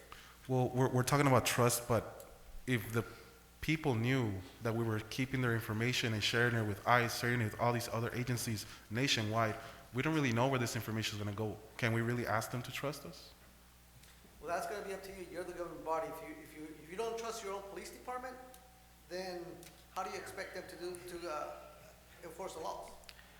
And then if that's the case, there are mechanisms to make sure that the police department does not have any misconduct. That's where the court decides whether there is misconduct on the side of the police department, and then they exclude that evidence. And that's why all the victims have a day in court, just like every suspect. Rights are protected by issuing them an attorney, having a day in court, and having been able to present evidence on their behalf. I think as this item is being presented to us, I would not feel comfortable voting yes on it. I would feel, better and conscious if it was tabled and brought back with more information, perhaps guidelines that we can set up, because we also don't want to, get into like you said, constitutional rights fights and stuff like that, right? So, And once again, this program has been tested by the federal government. Mr. It Serrano, has been challenged Chief- by, in the courts. Chief Serrano, what city in Imperial County has this system already in place? Westmoreland, Imperial, El Centro, Okay, Brawley. all right, I mean, you're not gonna tell me, I'm familiar with this, I use it all the time in law enforcement, but here's the thing. I see there's a concern by the cohorts here is that perhaps a little more research will do. It's not that we're not in favor of that, but it's just that the way it's presented, that's fine. But on another side note, every police department in the nation gets accredited, as well as the Calexico Police Department. And if you get accreditation to exist as a police department, there's rules, there's certain parameters you have to adhere to, and eventually, because you get audited. So how would this help you continue with accreditation in going forward with the 21st century police department? That's one tool you can use, right? Correct, yes. So that's one enhancement for you. It's going to be a common time where, yeah, we're gonna rely on tools like this because we're afraid because our civil liberties. But I'm gonna tell you something. This is not what's happening. One of these days, God forbid, if somebody gets kidnapped and within 48 hours you don't get the suspect, he's gone. And that tool was not used. Right. This is just another tool on your belt, right? I personally don't have an issue with this, but if you can probably, I think somebody's going to make a motion here, tabled it. You can probably work with us a little bit more on this. I would certainly talk to Mr. Ureña if he's had any concerns. I spent 34 years doing this. I know it very well what it does. I could certainly talk to Mr. Manzanares on this, and anybody here in the public, and we can have this conversation. Or we can go and talk to you if you want to. I just want to make sure that these council members are new at this, that their concerns are addressed, and that's what we're here for. I would definitely like to interject to facilitate and, be very helpful with the direction that would make whatever it is that we decide to do successful, right? First of all, we have to localize and see what the crime profile is in Imperial County. Imperial County is the human trafficking hotspot of the country. It is, right? There are international pedophiles across the U.S.-Mexico border, preying on socioeconomic statuses. That is real. Crime, como se dice, is very different in different jurisdictions, and then that's exactly why, like, I think Mr. Manzanares is questioning. There's certain metrics that are very sensitive. One of the sensitive metrics is how long is that data stored? Are you going to store everything for 5 years? Or do we store the partial plate reads for 5 days? Is there preliminary evidence to certain plates that we look out for and then keep that location data for 7 days, 9 days, 10 days? Does it take a certain kind of, what do you call it when you have the thing that gives you the right to search? Se me olvida. No, the evidence, probable cause. Does probable cause trigger a bigger time frame on certain license plates that you're using? That's why I make the recommendation that if we're going to proceed with this, and I'll ask Mr. Manzanares right now, if we're going to proceed to this, I want to, first of all, choose the funding source, because it's only $23,000. Choose the funding source that gives us the most autonomy, that gives us the most flexibility. I don't think that if we don't go the national route that we wouldn't be able to collaborate and share data, but we will have more control over what data we actually do share, with what departments, with what federal agencies, with what state agencies. And that's really what we want, right? Because I know that in a border area, in a city that's very, very dynamic, como se dice, it's something that could be used. We also can't be necessarily afraid of the future, but we have to be very, very cautious. Not just because the courts will pass it is necessarily the thing that we have to do. I think we have a big opportunity to be innovative and really set the standard with how this can be effective, well used in a way that is acceptable by the general community. The other thing I was going to mention is that since you're part of the HIDA group, Yes. and you do have standing there for God knows for a long time. I was part of that when I was a Department of Justice agent. How is that going to hinder potentially other programs, because you're not participating, and you're kind of not procrastinating because it's not your fault, but and trust me, I gotta work with you, right? How would the hinder be part of a standing on when you have? After a while, it's gonna. You know what? We're not gonna allocate for Calexico PD because, all this is happening. So we don't want to do that either. So how would that hinder So your for standing? the past 10 years, starting back in about 2012 and 2013, we were not able to participate with any of these HIDA initiatives, whether it be the fentanyl initiative Right. currently and all the other initiatives to deter crime, human trafficking, terrorism, and all that stuff. We were not able to put anybody in those positions. So therefore, we were losing out on any potential federal funding to either backfill overtime or backfill an officer's position. Or even, asset forfeiture as whatever the state allows the local agencies to do. When we got back into the game or back into working with HIDA, they've welcomed us with open arms. They've provided funding for a lot of programs, for highway interdiction, for the canine program that you guys just approved last city council meeting.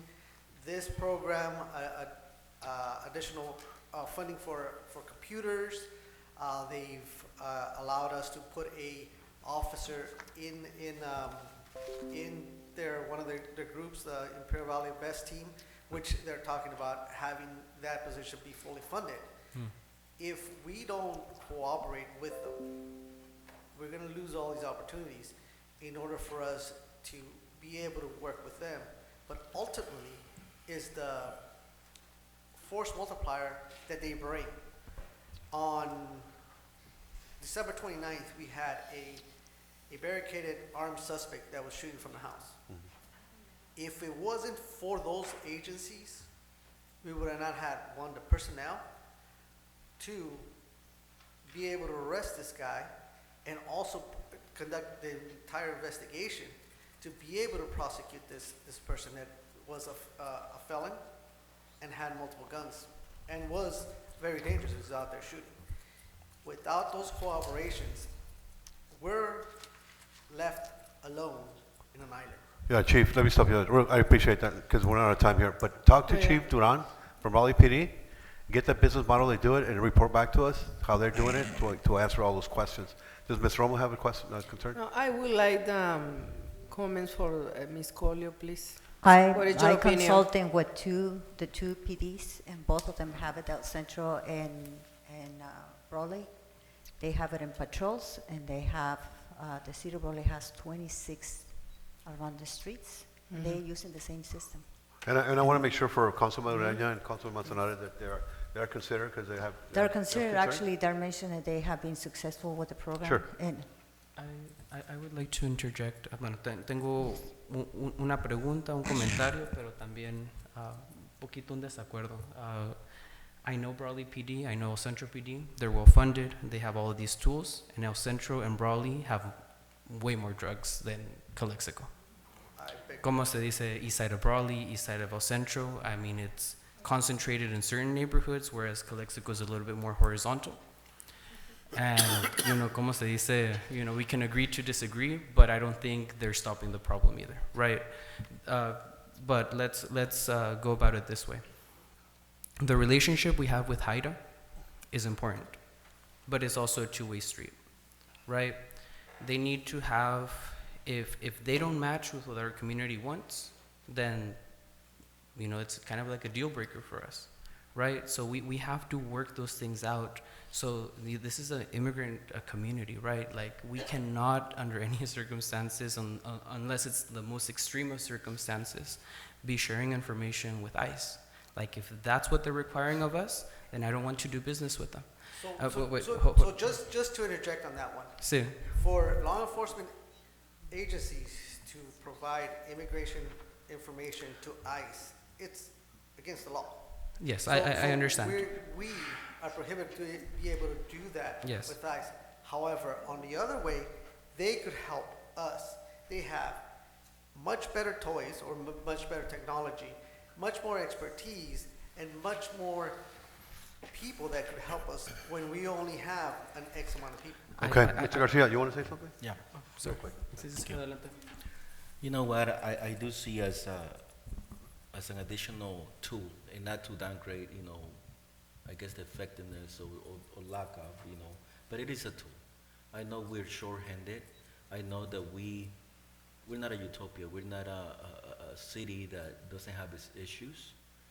And yes, I hear the concerns about the data, how do we store it, how do we share it, what is being collected. But yet also, even ourselves, we collect data and, we exercise our rights too, whether we're filming in a public meeting or out there, we see something, we're recording. A lot of us have, camera systems in our own homes that we're recording data. Things are happening.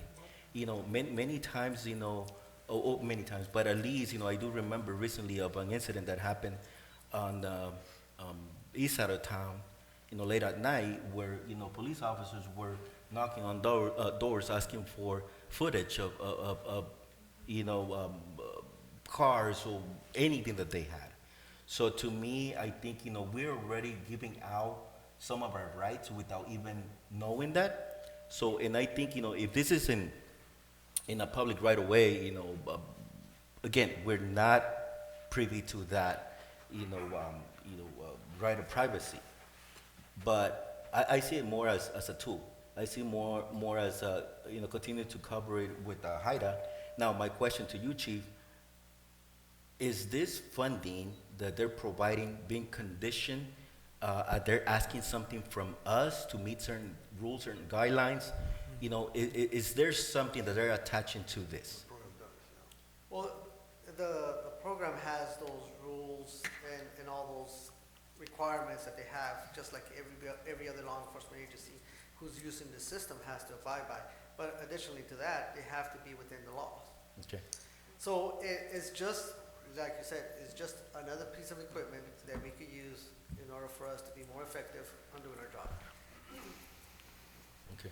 So with that, I do hear the concerns of my colleagues, but yeah, I'm also I'm in support. I know that Mr. Moreno said that knowing and having his background in law enforcement, he sees that the use of this, and I can agree with that too. So, but again, that's my take, and I know it's 5 of us. So. Ms. Romo? No, that's No? okay. We have public comments, Mr. Castro?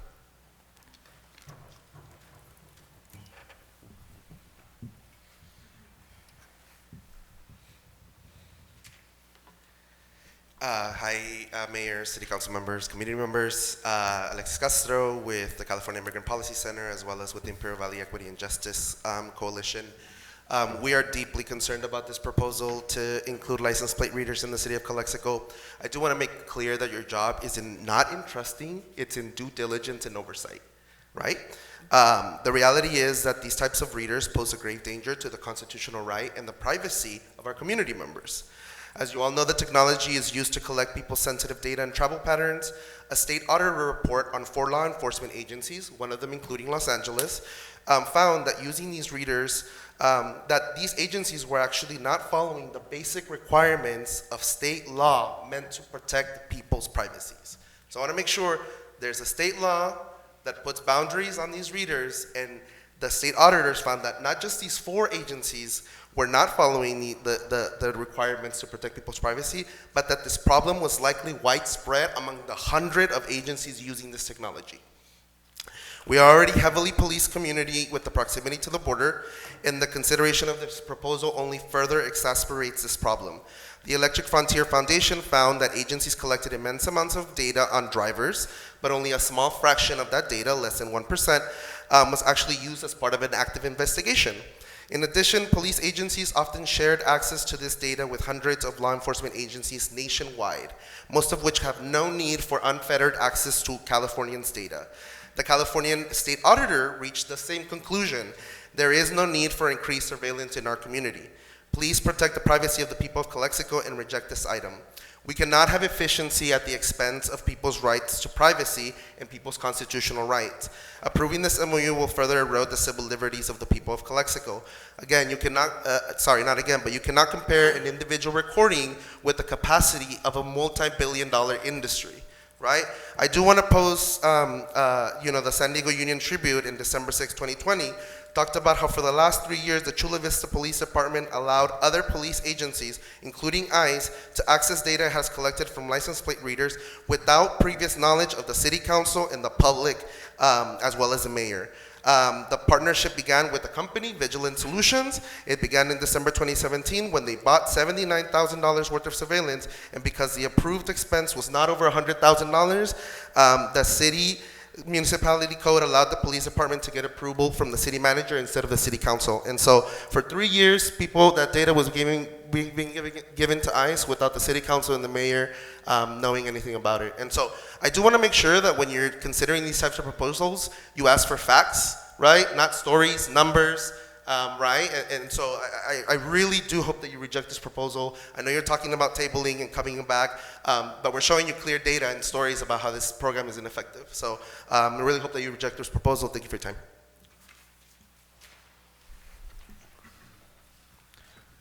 Yes. I had a question, and I mean, I do have to say Mr.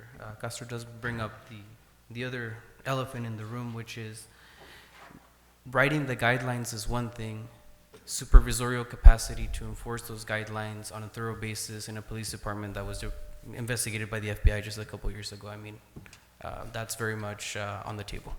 So just to mention on that, since you brought it up. Excuse me, I'm still going to ask the question. Hold on. I'm bringing up a issue of staff and supervisorial capacity. That's it. You know, in the same way that Ms. Valomir also lacks supervisorial manpower or capacity in her department because she doesn't have enough supervisors, you also don't have enough supervisors. If we can make very elaborate guidelines for this program, but will one supervisor, look through all the data to make sure that everything's deleted on the right day? And that's just a logistical question, not a question of trust in the police department. I know I'm sure have the best intentions in wanting to follow those guidelines, but do we have the capacity to do it? And of course, I mean, a lot has changed since that investigation, of course. But I do bring it up because it is in our history. One just clear question I think that Mr. Camilo had brought up, and I share the same question, and I think Moreno also brought it up, is definitely if we're to go the national route on this, or if you want to do the participation in the national program, at bare minimum, I need to see what they require of us, right? How far can we go? Can we restrict? Can we, ¿cómo se dice? Modify and use? But understanding that, go ahead. So what was your question? There was no question. I was just speaking. Okay. Did you want to add something, Mr. Serrano? No. Okay. Well, I'm going to take a leap of faith on this one, and I'm going to make a motion to approve. Obviously, we're going to vote on it. So we can have a roll call on this, please. What? Motion to approve. Motion to approve. And I need someone to second it. Second. Mayor Moreno? Yes. Mayor Puchepureña? No. Councilmember Garcia? Yes. Councilmember Romo? Yes. Councilmember Manzanares? No. Motion passes 3-2. Thank you. Item 15, authorize city manager to sign a memorandum of understanding with the Mexican Border Patrol Central Sector to incorporate a violence task force, the Calexico Police Investigation Unit. Internship Police, you're up again. So on this MOU, once again, since we just talked about efficiency and effectiveness, like I spoke earlier, we have a total of 23 officers. Right now, we have one investigator, and he's actually on live duty.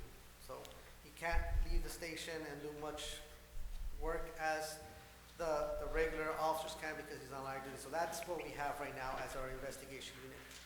By signing an MOU with U.S. Border Patrol, once again, it's force multiplier. They would give us agents who will be used as investigators to investigate state crimes. So like, for example, on that shooting that we had over on 2nd Street, we used Border Patrol, one, to set up our perimeter and also be our security, our perimeter and our security element. We were going to use them as also our tactical team in the case that we needed to go in there and rescue or apprehend the suspect, because we were not able to do this. In addition to that, now on the robbery from Dos Robertos, we're using Border Patrol analysts to give us information on potential suspects. We were able to collect evidence, and they will be able to process.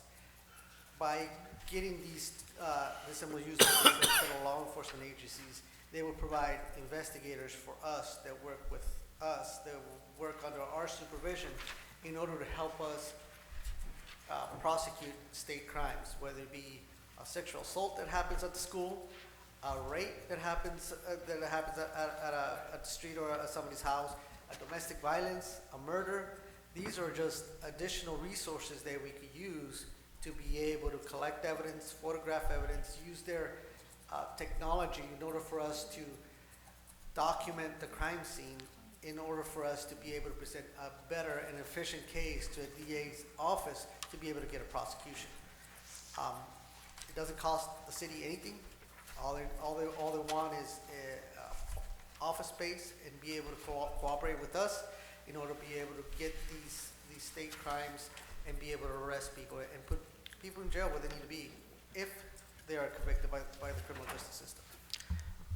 So, with having that in mind, I know that the city budget this year, next year, is not going to give me the adequate amount of officers that I need in order for us to be a full service police department. So we are looking for ways in order for us to enhance our effectiveness and our capabilities by using these federal partners that doesn't cost us a bit. So with this MOU with the Border Patrol, they're going to be one-on-one. So if we put one person in investigation, they're going to give us one agent to assist us in investigating state crimes. I do have a comment on this one. Just like with the previous item, I do have very much similar concerns to this one. And I just have to say on the vote, because I forgot to say it when we actually voted, we have a right to make a comment when we vote on something. The council members that hastily passed this item have, in large part, damaged my faith in them to analyze national trends and at least take the time to consider what they're voting on. Los miembros del Cabildo que acaban de votar sí en el previo tema han perdido una gran parte de mi fe de tener la paciencia de analizar temas de magnitud nacional. Y con eso dicho, voy a operar en este y también, como se dice, the same concerns. And I'm also in agreement. I don't know about this program. I mean, I need more information. I'm not familiar with this. First time I've seen this. But, so this is a task force that the Calexico Police Department is building. Eventually, we're going to get a probation officer. We're going to get a FBI agent, alcohol and tobacco agent from them to be able to help us and assist and help us develop leads, investigate our crimes that happen in the city of Calexico, who our victims are the city of Calexico citizens. If we don't do that, our cases are going to stay longer, our evidence is going to go stale, and justice may or may not be done. So unless we get additional funding for officers, this is one of the routes that we are able to take in order for us to mitigate those issues that we're having as a city. Okay, anybody else? I do have some more comments. You know, sometimes when we talk about change and political courage, sometimes it takes a couple of elections to get the right people on council that have the right courage to stand correctly on every single item. And I take of high magnitude the vote of items number 14 and 15. I look forward to the years where we have a little bit more sensible, patient, and analytical leadership. And, you know, I'm very, very disappointed in this council for votes on number 14 and 15. I'm glad that moving forward, this community I know will definitely know about what happened here, who was responsible, the implications, and there will be change, even if it takes one election cycle to do it. So I congratulate the council members on your previous vote. Anybody else? No hay que tomar las cosas personales, señor Ureña, porque la cuestión de la seguridad aquí en Calexico es muy importante y no nos podemos comparar a ningún estado, ni a Maryland, ni a ningún otro. Entendí muy bien lo que explicó aquí el joven Castro, pero ahorita en este momento ocupamos seguridad aquí en Calexico. Y si acabo de decir que traigan ideas, que traigan recursos, y cuando los traen les vamos a decir que no, pues o sea… Con todo respeto… ¿A costo de qué? ¿Al costo de qué, Pues señora mira, Romo? vamos a aprobar este grant que nos van a dar. Ya la señora Colio expresó su opinión, me pareció muy correcta, como también le puedo pedir la opinión del IDEM 15. Entonces yo pienso que las cosas ahorita en este momento debemos de apoyar al Departamento de Policía con esto que nos está trayendo en este momento el Departamento de Policía.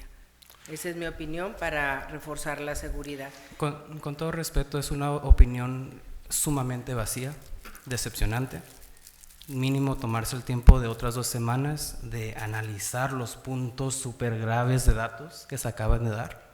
La amo, señora Romo. Bueno, pero pues que… Pero no, usted no tuvo la capacidad de votar para darse tiempo de mayormente entender esta item. Y no es personal. Es un voto que usted dio. Usted dijo, ¿sabes qué? Sé tanto de este programa que sí, y no me voy a aguantar 2 semanas. Es lo que usted dijo. No dijo que no, pues esto sí.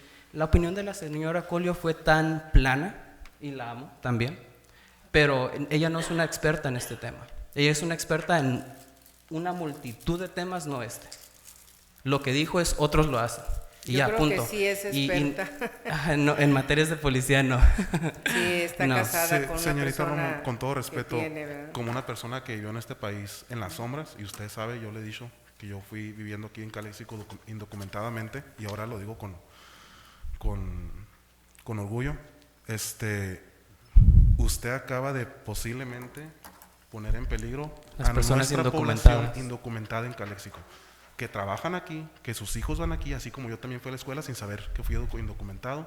Usted acaba de poner en peligro a esa población, que también están bajo su jurisdicción. Las esa personas información no se quedan aquí, señor Manzanares, se van al norte. Y yo estoy aquí. No, sí, pero es muy poca la gente que se queda Yo estoy aquí. Así como yo estoy aquí, hay muchos.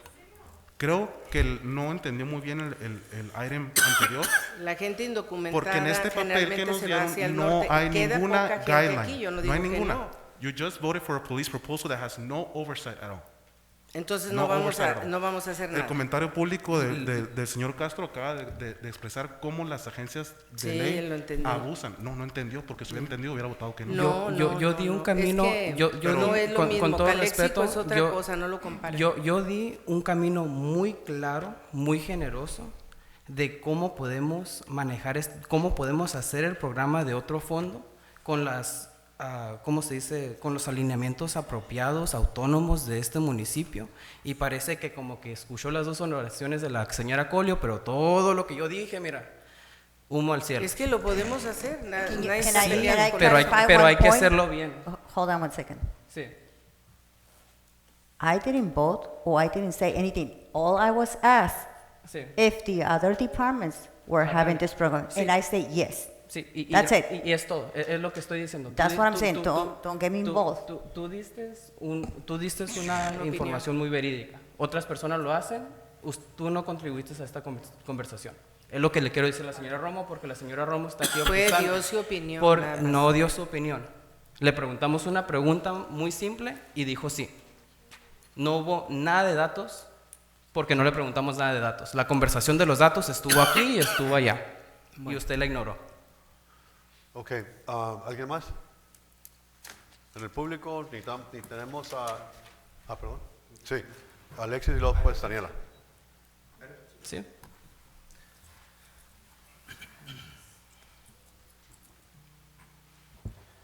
So hello everybody, again, Alexis Castro with the California Immigrant Policy Center, as well as with the Imperial Valley Equity and Justice Coalition. I'd like to point to two specific items within this MOU that this task force gives the ability for not just the police officers, but for also the federal government to enforce. And it's not just, the things that we're talking about, the trafficking, et cetera, but it's also the housing code, the health and safety code, the vehicle code, the driver's license compliance, document fraud, welfare and institutions code, city ordinance violations, as well as the business code. I don't know about you, but the federal government doesn't really have jurisdiction to be policing the people of Calexico. I really think it's also really frustrating that this task force is requiring the police department to pay for the trainings required for the Border Patrol to be part of this task force, as well as providing conference room. We're literally having this conversation about how the federal government is dropping off migrants here. That's a matter of public safety. People are being homeless, kids, children, right? And the priority of the federal government is to try and get the City of Calexico Police Department to pay for this training. Right? Now, I want to be very clear that I had conversations with various different stakeholders at the statewide level about why people were being released. And part of it was because DHS was choosing to release those people. They were moving people from other regions to San Diego and to Imperial to drop them off here. So I don't know where the priorities are in terms of what are the emergent issues, but I don't think that it's addressing what this task force is trying to address. I think it's really important for us to really try and address this emergency situation if we really are saying that there's an emergency declaration that we need to get approved by the state. So I really hope you consider this comments, and I appreciate the opportunity to speak to you today. Thank you. Thank you. Oh, there you are. Daniela, you're next.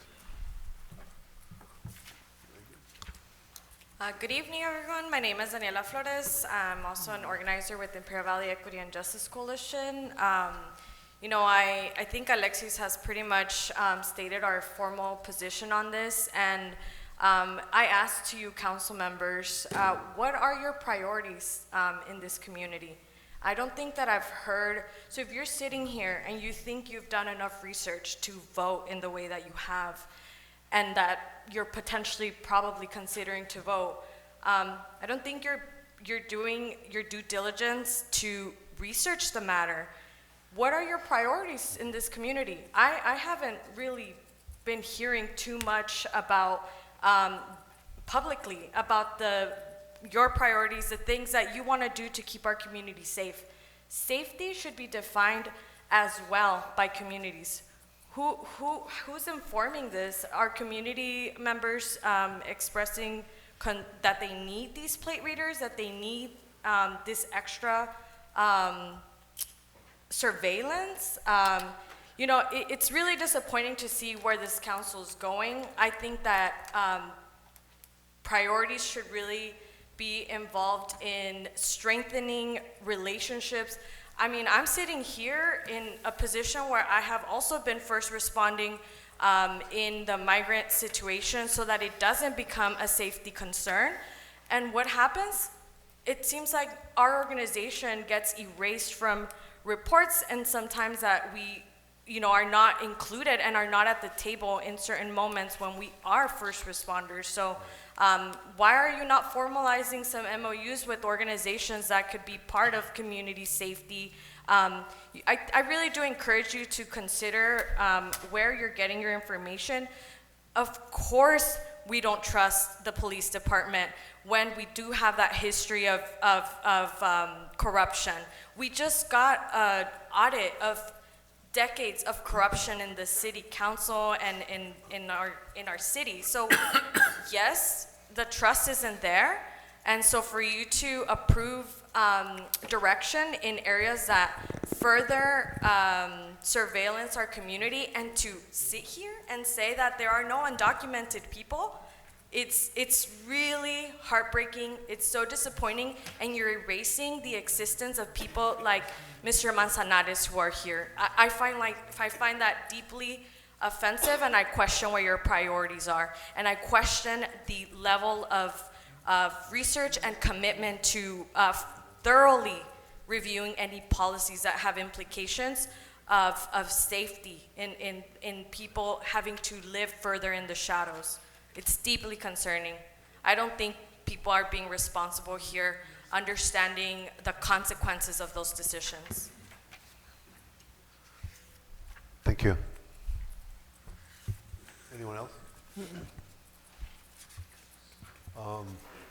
Anyone make a motion? Make a motion to approve item number 15. Second. Roll call. Mayor Moreno, No. Mayor Potem Ureña, No. Councilmember Garcia, Yes. Councilmember Romo, No. Councilmember Manzanares. No. Motion fails, pass. Thank you.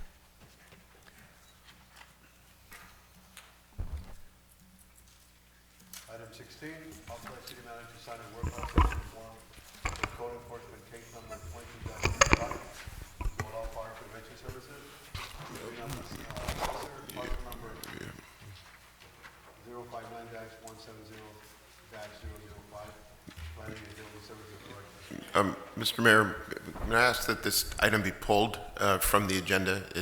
I think it requires a little bit more review Okay, prior to bringing it forward. and we need a motion on that? What's that? We need a motion on that, right? Motion to. Yeah.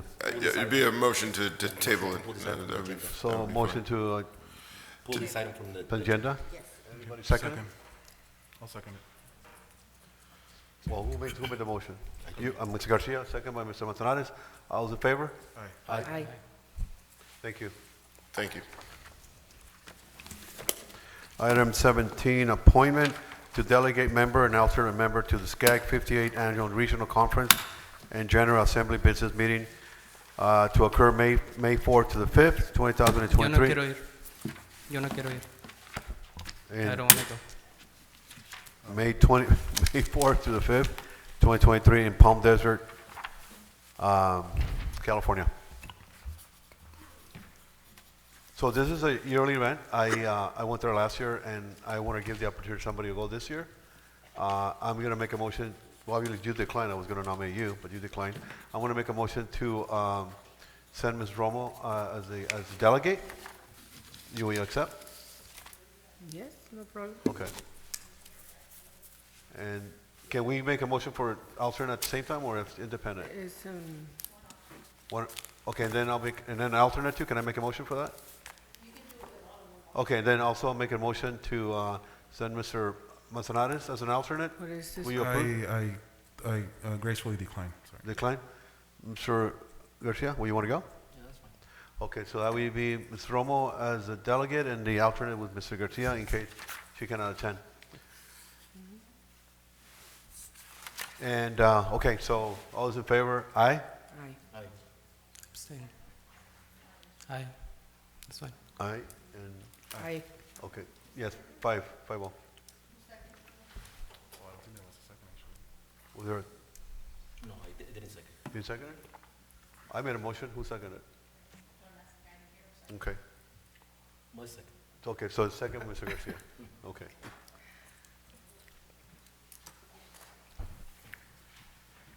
And that would be it, actually, the next item is Calexico redevelopment successor agency approval of recognition obligation payment schedule 23-24A and B of the successor agency to the Community Development Agency of the City of Calexico for the period of July 2023 through June 2024 by the interim city manager. I have a motion to approve the extending the meeting. It's The extension of time. 10. Oh, it's past 10. Okay. So before we go to the side, okay, so motion made by Ms. Romo to extend the meeting, and Ms. Garcia seconded. All those in favor, aye? Aye. Okay, back to the item. Approval of recognition obligation payments, Schedule 23-24A and B of the Successor Agency to the Community Redevelopment Agency of the City of Calexico for the period of July 2023 through June 2024. Yes, this Inter- item is a normal item that is taken every year, recognizing after the disappearance of the redevelopment agencies about the obligations acquired during the redevelopment agency, then it's not going to the County of Imperial as an oversight board. And so it's basically a matter of just recognizing our obligations. That's a yearly project that we Okay. have present, plan. So we need an approval on that. Anybody, I need a motion. Motion by Mr. Garcia to approve, second. Second. Second by Mr. Romo. All those in favor, aye? Aye. Motion passed. Thank you. Future agenda items? We'll start with, we on this side? I have None? motion. Yeah. Ms. Colio, please invite the CEO of the hospital del centro for our next meeting. The reason is that our community wants to know more about the consolidation of maternal or infant services between the two hospitals and to know some plans. No sabemos qué planes tengan en el futuro. We need a meeting, you and I, to develop a plan for the celebration of the 150 years of Calexico. And I have some ideas for this event. Ms. Colio, please. And finally, the Calexico community has asked me that it will be great if the city office is open every Friday. Could you please present us with ideas so that the office of the city of Calexico open their doors every Friday? Is possible, please? Explorar opciones. Pedí a la señora Colio que invitara al director del hospital, como me lo han pedido, para que puedan ustedes conocer qué es lo que está pasando ahora que quitaron todos los servicios de ginecología y de los servicios de los infantes, y qué es los planes que tienen para que la población de Calexico conozca exactamente lo que está pasando y qué nos esperan con estos servicios de salud. También le pedí una reunión entre la señora Colo y yo para ver el plan para celebrar los 115 años de Calexico este 16 de abril. Hay algunas ideas, algunos planes. Uno de ellos es exponer ya el libro de la historia de Calexico en su primer, creo que van a ser 4 libros, espero que así sea, pero este va a ser el primero. Y por último también le pedí que la comunidad me ha preguntado por qué no abrimos los viernes. Ya ven que hay viernes que se abren y viernes que se cierran, por acuerdos que ya tienen los contratos aquí los empleados.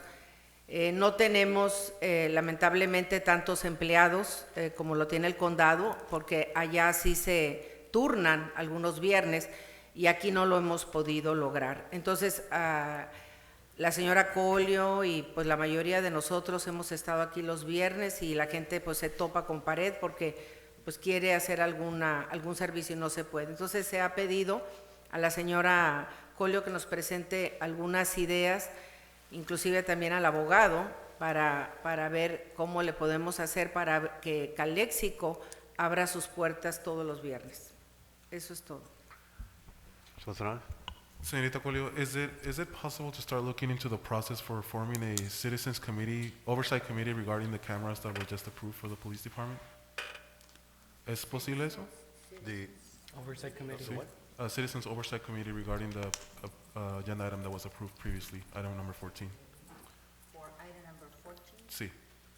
Yeah, that would have, it's like a, yeah, I think we could use 2 members of the city council on that. It's like an ad hoc committee, kind of, gonna can advise and, yeah, something like that. Yeah, we can.